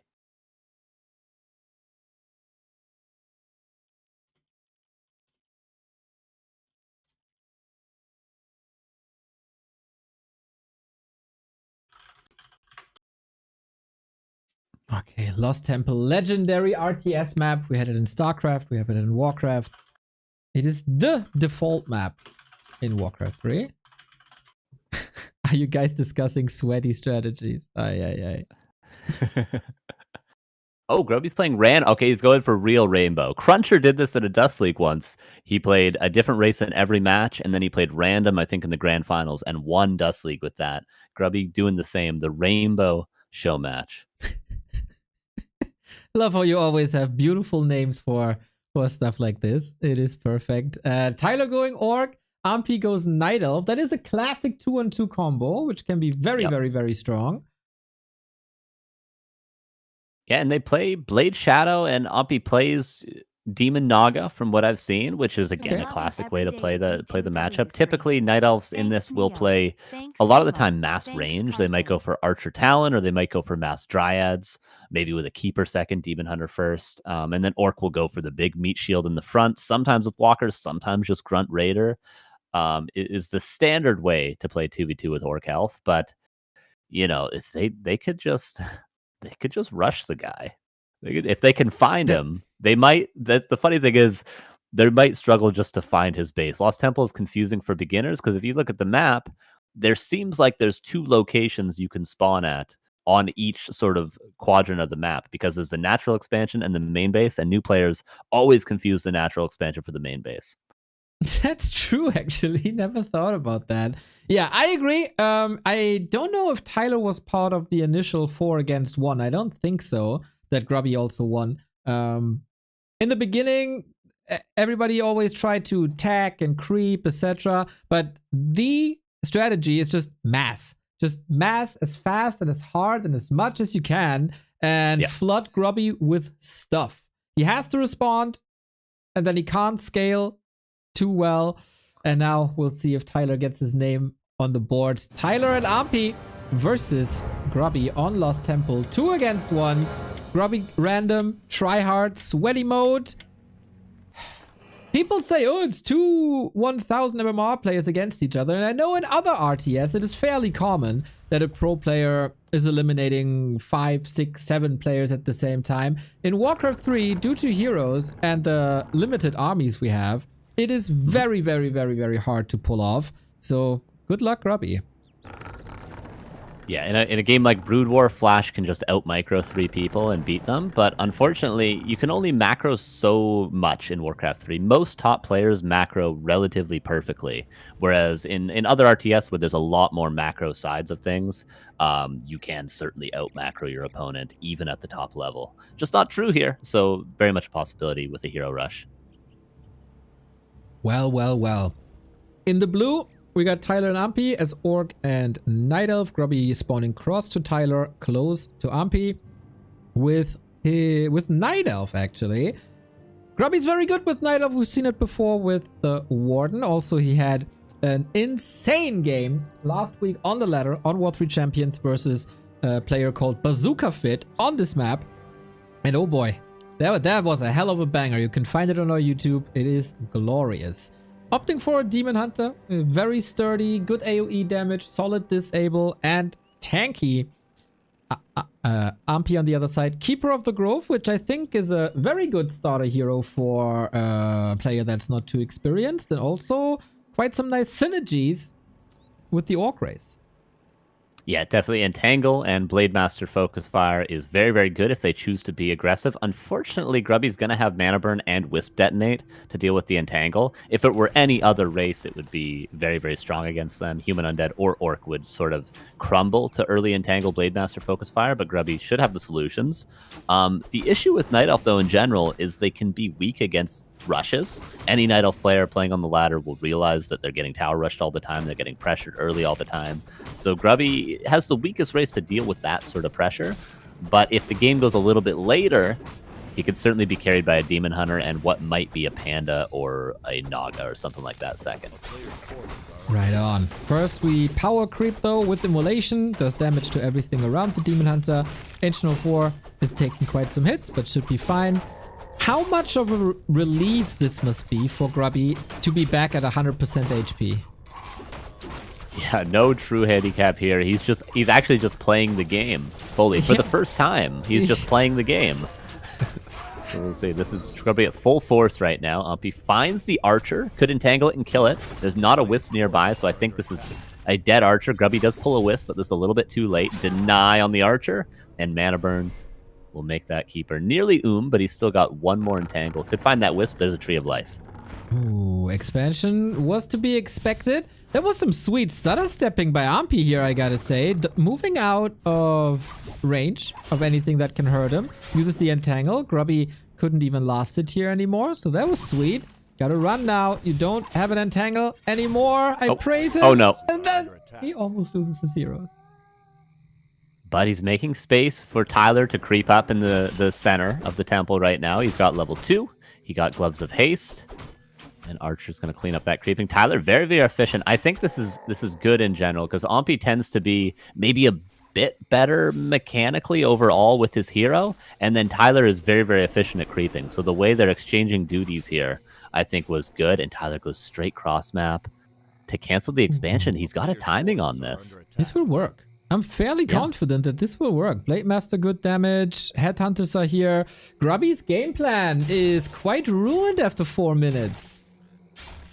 That is a cancel.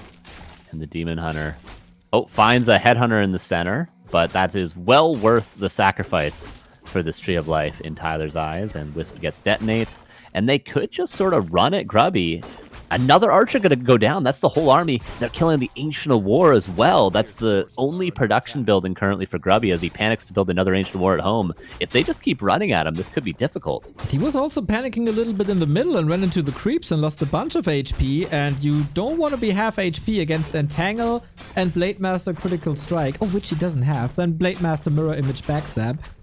So what to do now? He is teching, Grubby is. And is rebuilding, as you said, going for the tech building Huntress Hall as well. But man, this must be such a relief for Tyler that for the first time, really, an early game is going well. Yeah, P is going double Ancient of War Huntresses behind this, it seems like. Grubby needs some finesse here. He's gonna need to make some big plays, whether it be some sort of surround with Wisps, or some sort of hero kill through sloppy control through his opponents, but he's not going to hold, I feel like, just through attacking into this right now. So far, 1 Headhunter down, 2 Headhunters down. If we had 1 Entangle again, this would be the kill. Crit!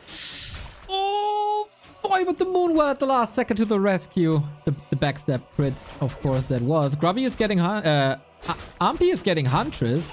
Very tough to deal with, very sturdy. And Grubby's still down to 1 Archer.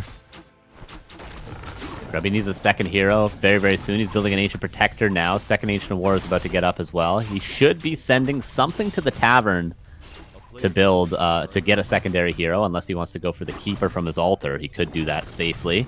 He's building a forward Ancient of Wonders, which is a very nice idea.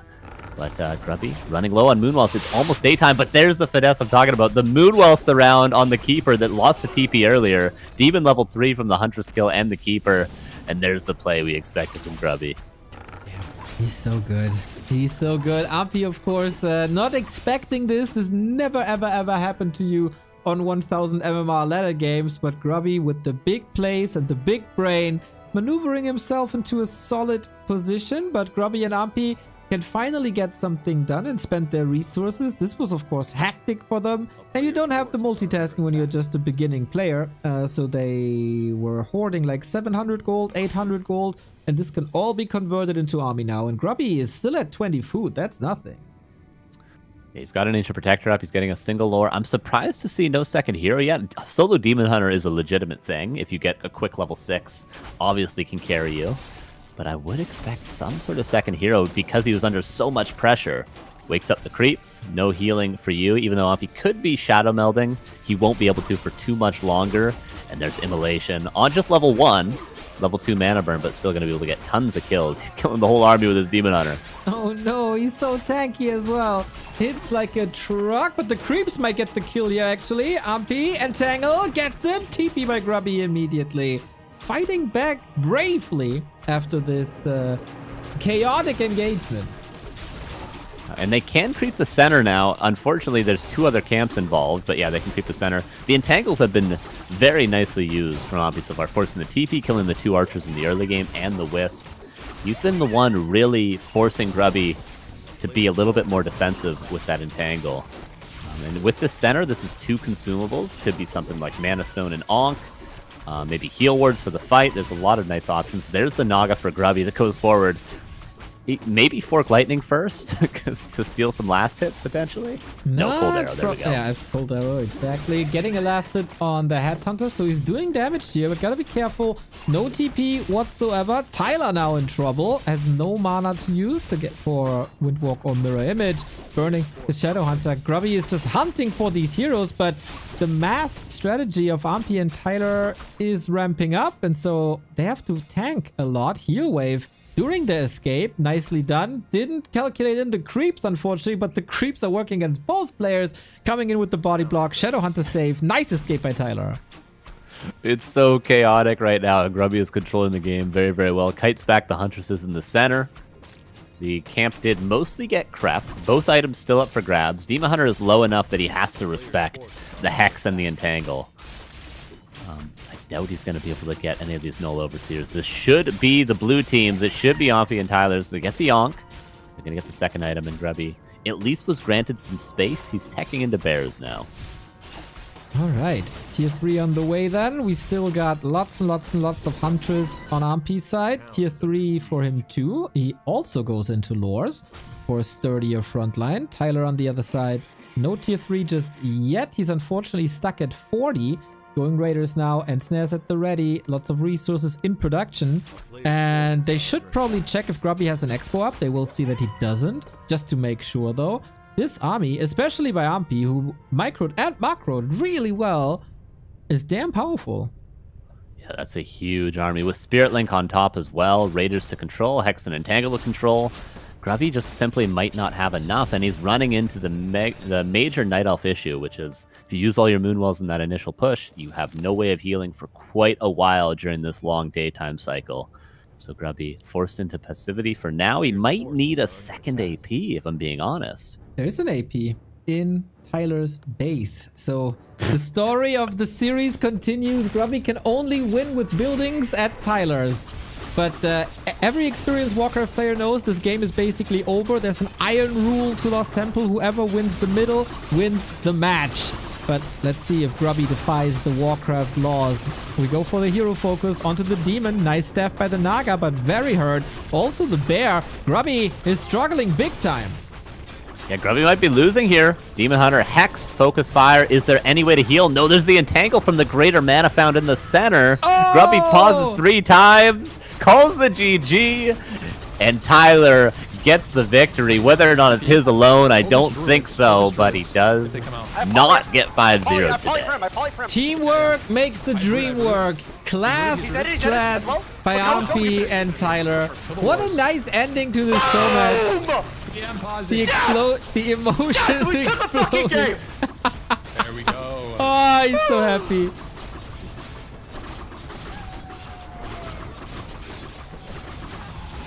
That was necessary. That was necessary. Hopefully Tyler sticks around, man. He didn't embarrass himself at all. Got the arms up high. What the heck? Grubby goes for the classic. What's he saying? didn't know they're gonna rush. Grubby has left the game. He typed it out. See, what you're supposed to do with this is you hide a tree of life in the forest, and then you type has left the game, and then they think you left, and they alt QQ. Dude, I fell for it. See if I can still squeeze it in. You fell for it? Oh my god. I fell for it, dude. I was just so happy. I was just, I was just. You should hide this AP. You should hide it in the forest, and then type has left the game. Does Umpy know? What a rat! What a rat! Imagine if they leave. Imagine if they leave. 5-0 Grubby. He takes that win to the bank. I'm hiding building because Tyler didn't say GG. He said I'm hiding building because Tyler didn't say GG. He could. He could. Umpy called it. Yeah, it's hard. Like, even if your opponent gets revealed, Night Elf with uprooted buildings, you just cannot see them when your opponent gets revealed. Yep. So a base racing a Night Elf player is very difficult without a lot of experience. There it is. I wanted to see it. Oh man, so stupid that I fell for it too. Thank you for saving my ass here. I thought, why is their game running? I know they have a little bit of delay. A good strategy. They played it well. But yeah. Oh man. 4-1, everybody. The match of the century goes to Grubby, but I think the Warcraft scene as a whole has won tonight. Yeah, very, very fun, very entertaining. Did scale quite well in difficulty. That Cryptlord game, 1v1, probably the most difficult next to the 2 versus 1 for Grubby. I do wonder what would have happened if Grubby played Orc and maybe did something like Farseer Headhunters. But he went for the rainbow win. Got Night Elf. A little bit unfortunate, especially on Lost Temple. Night Elf maybe not the best race on that map. And not able to defend the Mass Hunter's pressure. So Tyler gets his one map. Big credit to Ompy, though. I feel like he carried a little bit there. I'll be honest. He played very well. Yeah, that was fun. We need more. We need more of those. Well, Carson, we're in luck because there is more of those matches coming. Not necessarily with Grubby playing, but Grubby is hosting a tournament for his OnlyFangs WoW Guild gang with Tyler, with Ompy, with Dandy, with Soda Poppin'. So lots of big names. I don't know the rest of the lineup. Prize money will be announced soon. And we'll do our very, very, very, very best to cover it. Depends a little bit on the time because it's kind of colliding with the Dolphin Warcraft Championship Cup. But we'll find a way. We'll 1000% find a way to make this work because it's just too big for Warcraft that this is happening. Once again, shout out to Grubby for hosting this and for getting all these big streamers into the scene and for allowing the diehards in the scene to cast, whether it's us who have quite a following for Warcraft standards, or the newcomers like Soul 8man, or even the lowest of the lows in Witty. Yeah, UK caster. Oh my god. I can't believe we let them in the game. I thought they were all just default banned from W3 champions. Oh, nicely done. I wonder if they have a talk now as well. We'll of course stream that too. Opponents to think it's gonna but work. Man, Grubby, very, very, very well prepared for the Warden. That was kind of to be expected. Not much. It's pretty the human thing impressed me the most, like catching up the 45 second handicap. That was incredible. And one hand wasn't as much of a problem, I thought, at all. No. So we can easy peasy tinker with that condition a little bit. But two against one in Warcraft is so freaking hard. I don't blame him for losing there. Yeah, there's just too many units. All you got to do is build stuff and attack, which they seem to coordinate pretty well. Yeah. So credit to them. I mean, if they had just played a passive game, both creeping on their side, they probably would have lost later on because Grubby would have just crept way more efficiently and had way more units. The longer the game went, he would have got a bigger advantage. So yeah, credit to them for also having a strategy prepared, making it work for them. Favorite moment of the series, Neo? What was your favorite moment? Favorite moment of the series?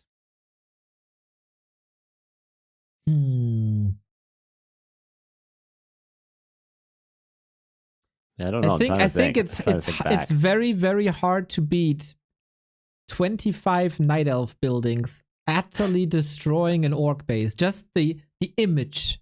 It's true. You can print it, hang it on your wall if you don't like orcs, or if you're a big Night Elf fan. That was You know, I fell in love with Warcraft via a skill movie. Back in the day, we had skill movies that you downloaded with your ISDN connection for like 2 days. And there was a clip where was it Nullwood? I'm not too sure what the map was. Maybe Echo Isles.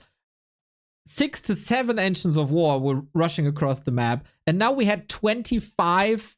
A banger. Yeah, that's definitely got to be a big highlight. The Kodo dodge with the abominations, so sweet. It's quite nice. Even though we didn't get to see the possession, unfortunately. Next time, but maybe next time. I'm sure this won't be the end of matches like this, as plenty of new people join the game, which is nice to see a lot of new faces on the ladders. Cool to see a lot of new faces streaming as well. Not just all these big 500,000 million follow streamers, but there's a lot of new people as well that I've been seeing streaming. So shout out all you guys. Keep it up. I've been watching. Well, I got placed so into goal. Then I'm gonna but I got placed tune into the Tyler stream to see what these guys are talking. Yeah, okay, first of all, I've been doing research on that. Apparently, that is a like a XP bar. Fuck. Yeah, I'm not a dumbass. It's not like Iron 4 in League. Yeah, you found out. It's a springboard. It's a landing spot. That's true. Okay, I have no idea what they're talking about. Once you play enough games, you're not in grass anymore. It's true. I'm sad you found that out because it was more fun when you didn't know. I had to look it up by myself because like, there's no way I'm this bad. Well, there's no shot I'm the lowest rated player of all time. There's no way. But they invented Grass 5 for soda popping. Did you see that? Wait, did he get Grass 5? Yes, yeah, sure is improving quickly, isn't he? He's horrible. I mean, he's pretty teachable, but I'm not sure his heart is in it the same way as you are. Yeah. I have a daughter too, by the way. I'm so fucking locked in. I actually consume this game all the time that I have allowed. Like we don't do screen time with Sailor, but I pull up your YouTube when she's like in another room for a second. Damn. I've been watching streams. I've been watching Back to Warcraft or whatever. I'm watching small Warcraft streamers. I'm watching 11 YouTube videos. Mentioned! Right? He's watching us, Carson. The bug has caught you. Yeah, it's right. Yeah, he's said it a few times this week, actually. Bro, I pulled out the grunts against the grunts. That was a disaster, by the way. I shouldn't have fucking. You tried to double racks. Yeah, so Carson, I water reviewed that one that you. He watched our content, but he didn't go with your strat. Your build order was off. Yeah, you know, I think it would have worked. I still think it's foolproof, but hey, you know, it would have taken a lot of practice, and he would have needed to find a practice partner that was as good as Grubby to test it against. So, you know, whatever. You know, my predictions were still right. I said probably Panda, but Warden second. He's going to go Night Elf. And my predictions were correct. True. I said he was probably going to use buildings aggressively to end the game. But hey, you know, who listens to me? I'm just some noob Canadian orc player, you know? Who listens to me?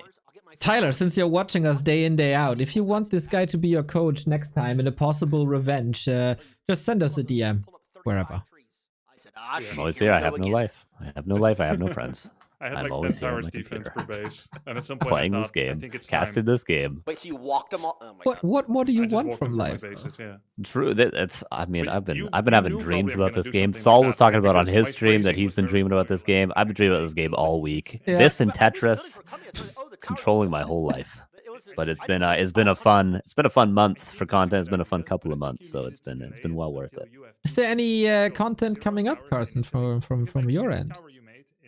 I've just been streaming on my channel. I got 2100 MMR. I'm going for 2200 now. Damn. So I'm grinding it up. I had a little bit of inflation going on here on War 2 Champions, but you know, so grinding it up. I watched a bunch of replays last night. I had a great idea for a YouTube video before I went to bed for our YouTube channel, so I might be editing that a little bit this week if I can find the motivation to do it. I had a really good idea, so I might start working on that. But, you know, it might take me 3 weeks, but hey, it's fine. It's fine. Where could people find your Twitch channel again, Carson? Would you tell the people and send it in the chat by chance? Oh yeah, twitch.tv/CarsonNN. Carson with 3 N's. I couldn't get Carson with 1 N, so it's Carson with 3 N's. It's in the chat. Here you go. Here you go. Carson with 2 N's. I don't know. I don't know who that is. I don't know who that guy is, but he's taken my name everywhere. But yeah, I've been streaming pretty much every night. I stream mostly American hours because I'm Canadian. So, but I play ladder. I cast games. I analyze the game. I talk about the game. Mostly wrong, but I say it with confidence and I say it very loudly. All right, let's see what the lads are talking about. Are they poly, you know, like that's analyzing the game? Now imagine you had there's 44 or 2 people, whatever. You're doing that for everybody's abilities. So good. It was so much fun. I guess so. So tomorrow is the Dolphin Warcraft Championship Cup qualifier where you can sign up for a tournament for the Western scene. No Chinese players, no Korean players, no CIS players. So simply Europe, the Americas, Africa, Australia, wherever you are, we take everyone who doesn't have a dedicated qualifier for them. The links for the qualifiers are on backtowarcraft.com or on warcraft3.info, which is a great source to stay connected to the esports side of the game. We are, by the way, nominated as the best non-mainstream streamers of the year, and you got 3 hours to vote. We're in the top 3 out of 10. I think we could defend this title with your help. ! Award in the chat. And yeah, as we said, we're here for almost an entire year. On Monday, it's 365 days with content every day, sometimes twice a day, sometimes 3 times a day. And tomorrow we're back with the B Cup tournament. That is $8,200 on the line. That's the biggest online tournament that we have. That's running monthly. And Euro players are in the grand final. Starbuck could win his first big international tournament after making it to the final now as well for the first time. He'll be challenged by 2 undead players, either Happy, who is the emperor of the scene. Everybody fears him, except Starbuck now, I guess. And 120, the best Chinese undead. So tomorrow at noon, you should be tuning in for some epic 2 best-of-7 Warcraft matches. And in the evening, as we said, Carson is going to be there for you at 7 p.m. for the Dolphin qualifier. Yep, I will be back same time as this match started today. Also, shout out everyone that supported while we were casting. Of course, we had our GOAT supporter, Kanubiquace, gifting a sub. During that, we had Flapdu Kopjai subscribing. That's my brother. Thanks, Nick. Appreciate you. Oh. Ian Weenie with the 13 months. We had Banana Urman. We had Eknars. We had Ultimate Viking. We had Rage Pigley. We had Deflip. We had Lord Restier. We had Deathly God Vicious and Big Fee. Thank you to all of our supporters. Thank you to all of our subscribers. Appreciate you guys. Thank you, thank you, thank you, thank you. Of course, if you want to support us, backtowarcraft.com/support for all the ways, for the YouTube membership, for the Twitch subs, for the Prime sub link, for the donos, etc., etc. And yeah, once again, Grubby does amazing work for the scene. A lot of people have always been a bit unfair towards him, saying, oh, he doesn't do anything for esports, he's not participating in the tournaments, not casting the tournaments. But what this guy is doing for the game, bringing in people after a while away from the game. Oh, he's a WoW Andy now. Nah, nah, nah. Same as with his Dota arc. This guy carries Warcraft in his heart, around his heart, and nobody can bring in the numbers that he does with whatever he does. I mean, look at the War 3 champion statistics. He did the same with Direct Strike, and now he does the same with one-on-one. It's just straight to the top, and for the first time in maybe a year or so, one-on-one Warcraft 3 is surpassing Direct Strike as the #1 game mode again. Who would have thought that this would ever be possible?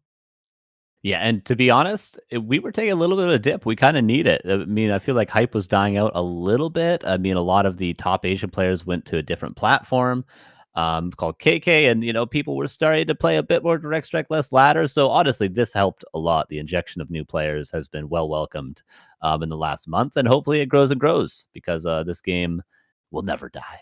It's the greatest game of all time. It'll never die.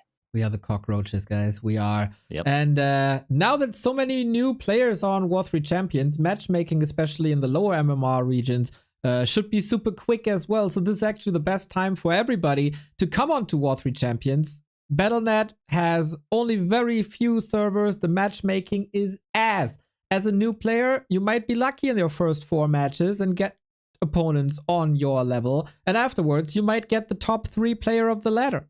The system doesn't really care how good you are and how bad of an experience that's going to be. On War 3 Champions, you gotta suffer a little bit. Let's all be honest, the first 10 to 12 games, they will be horrible. You gotta go through that, and then your MMR has settled to where it's supposed to be, and then you wanna have the grandest Warcraft 3 multiplayer experience that anybody could have. War 3 Champions, download now, join the ladder, it's fantastic. Yeah, well worth it. For beginners, they just mentioned Grass League 5 for Soda Poppin'. Yep. You could join them down there, and you could play them in a fair and square game in the ladder at the bottom, at the very, very, very bottom of the barrel of the ladder. You could be there right next to him, and it'd be oh so nice to have you. Absolutely. So I wonder. Do you need like a racing seat, or are you just on your desk? Yeah, it's a racing. They're just talking about chairs and stuff. Car. So as a little self plug, I'll be doing a charity stream in 45 minutes at help.exe.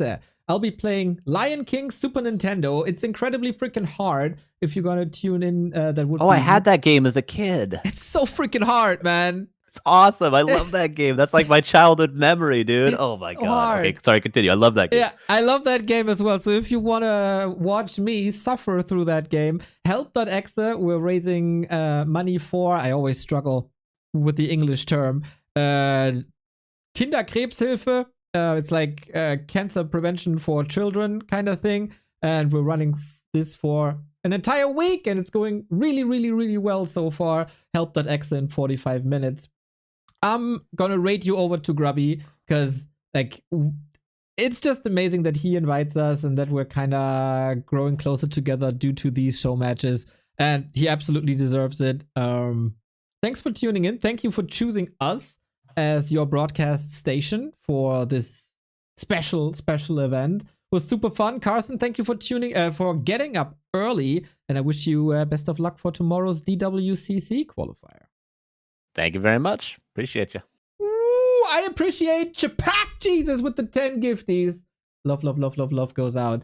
Thank you guys. See ya. Have fun with the B Cup final and remote tomorrow. Have fun with Carson in the evening. Have fun with Warcraft wherever you go.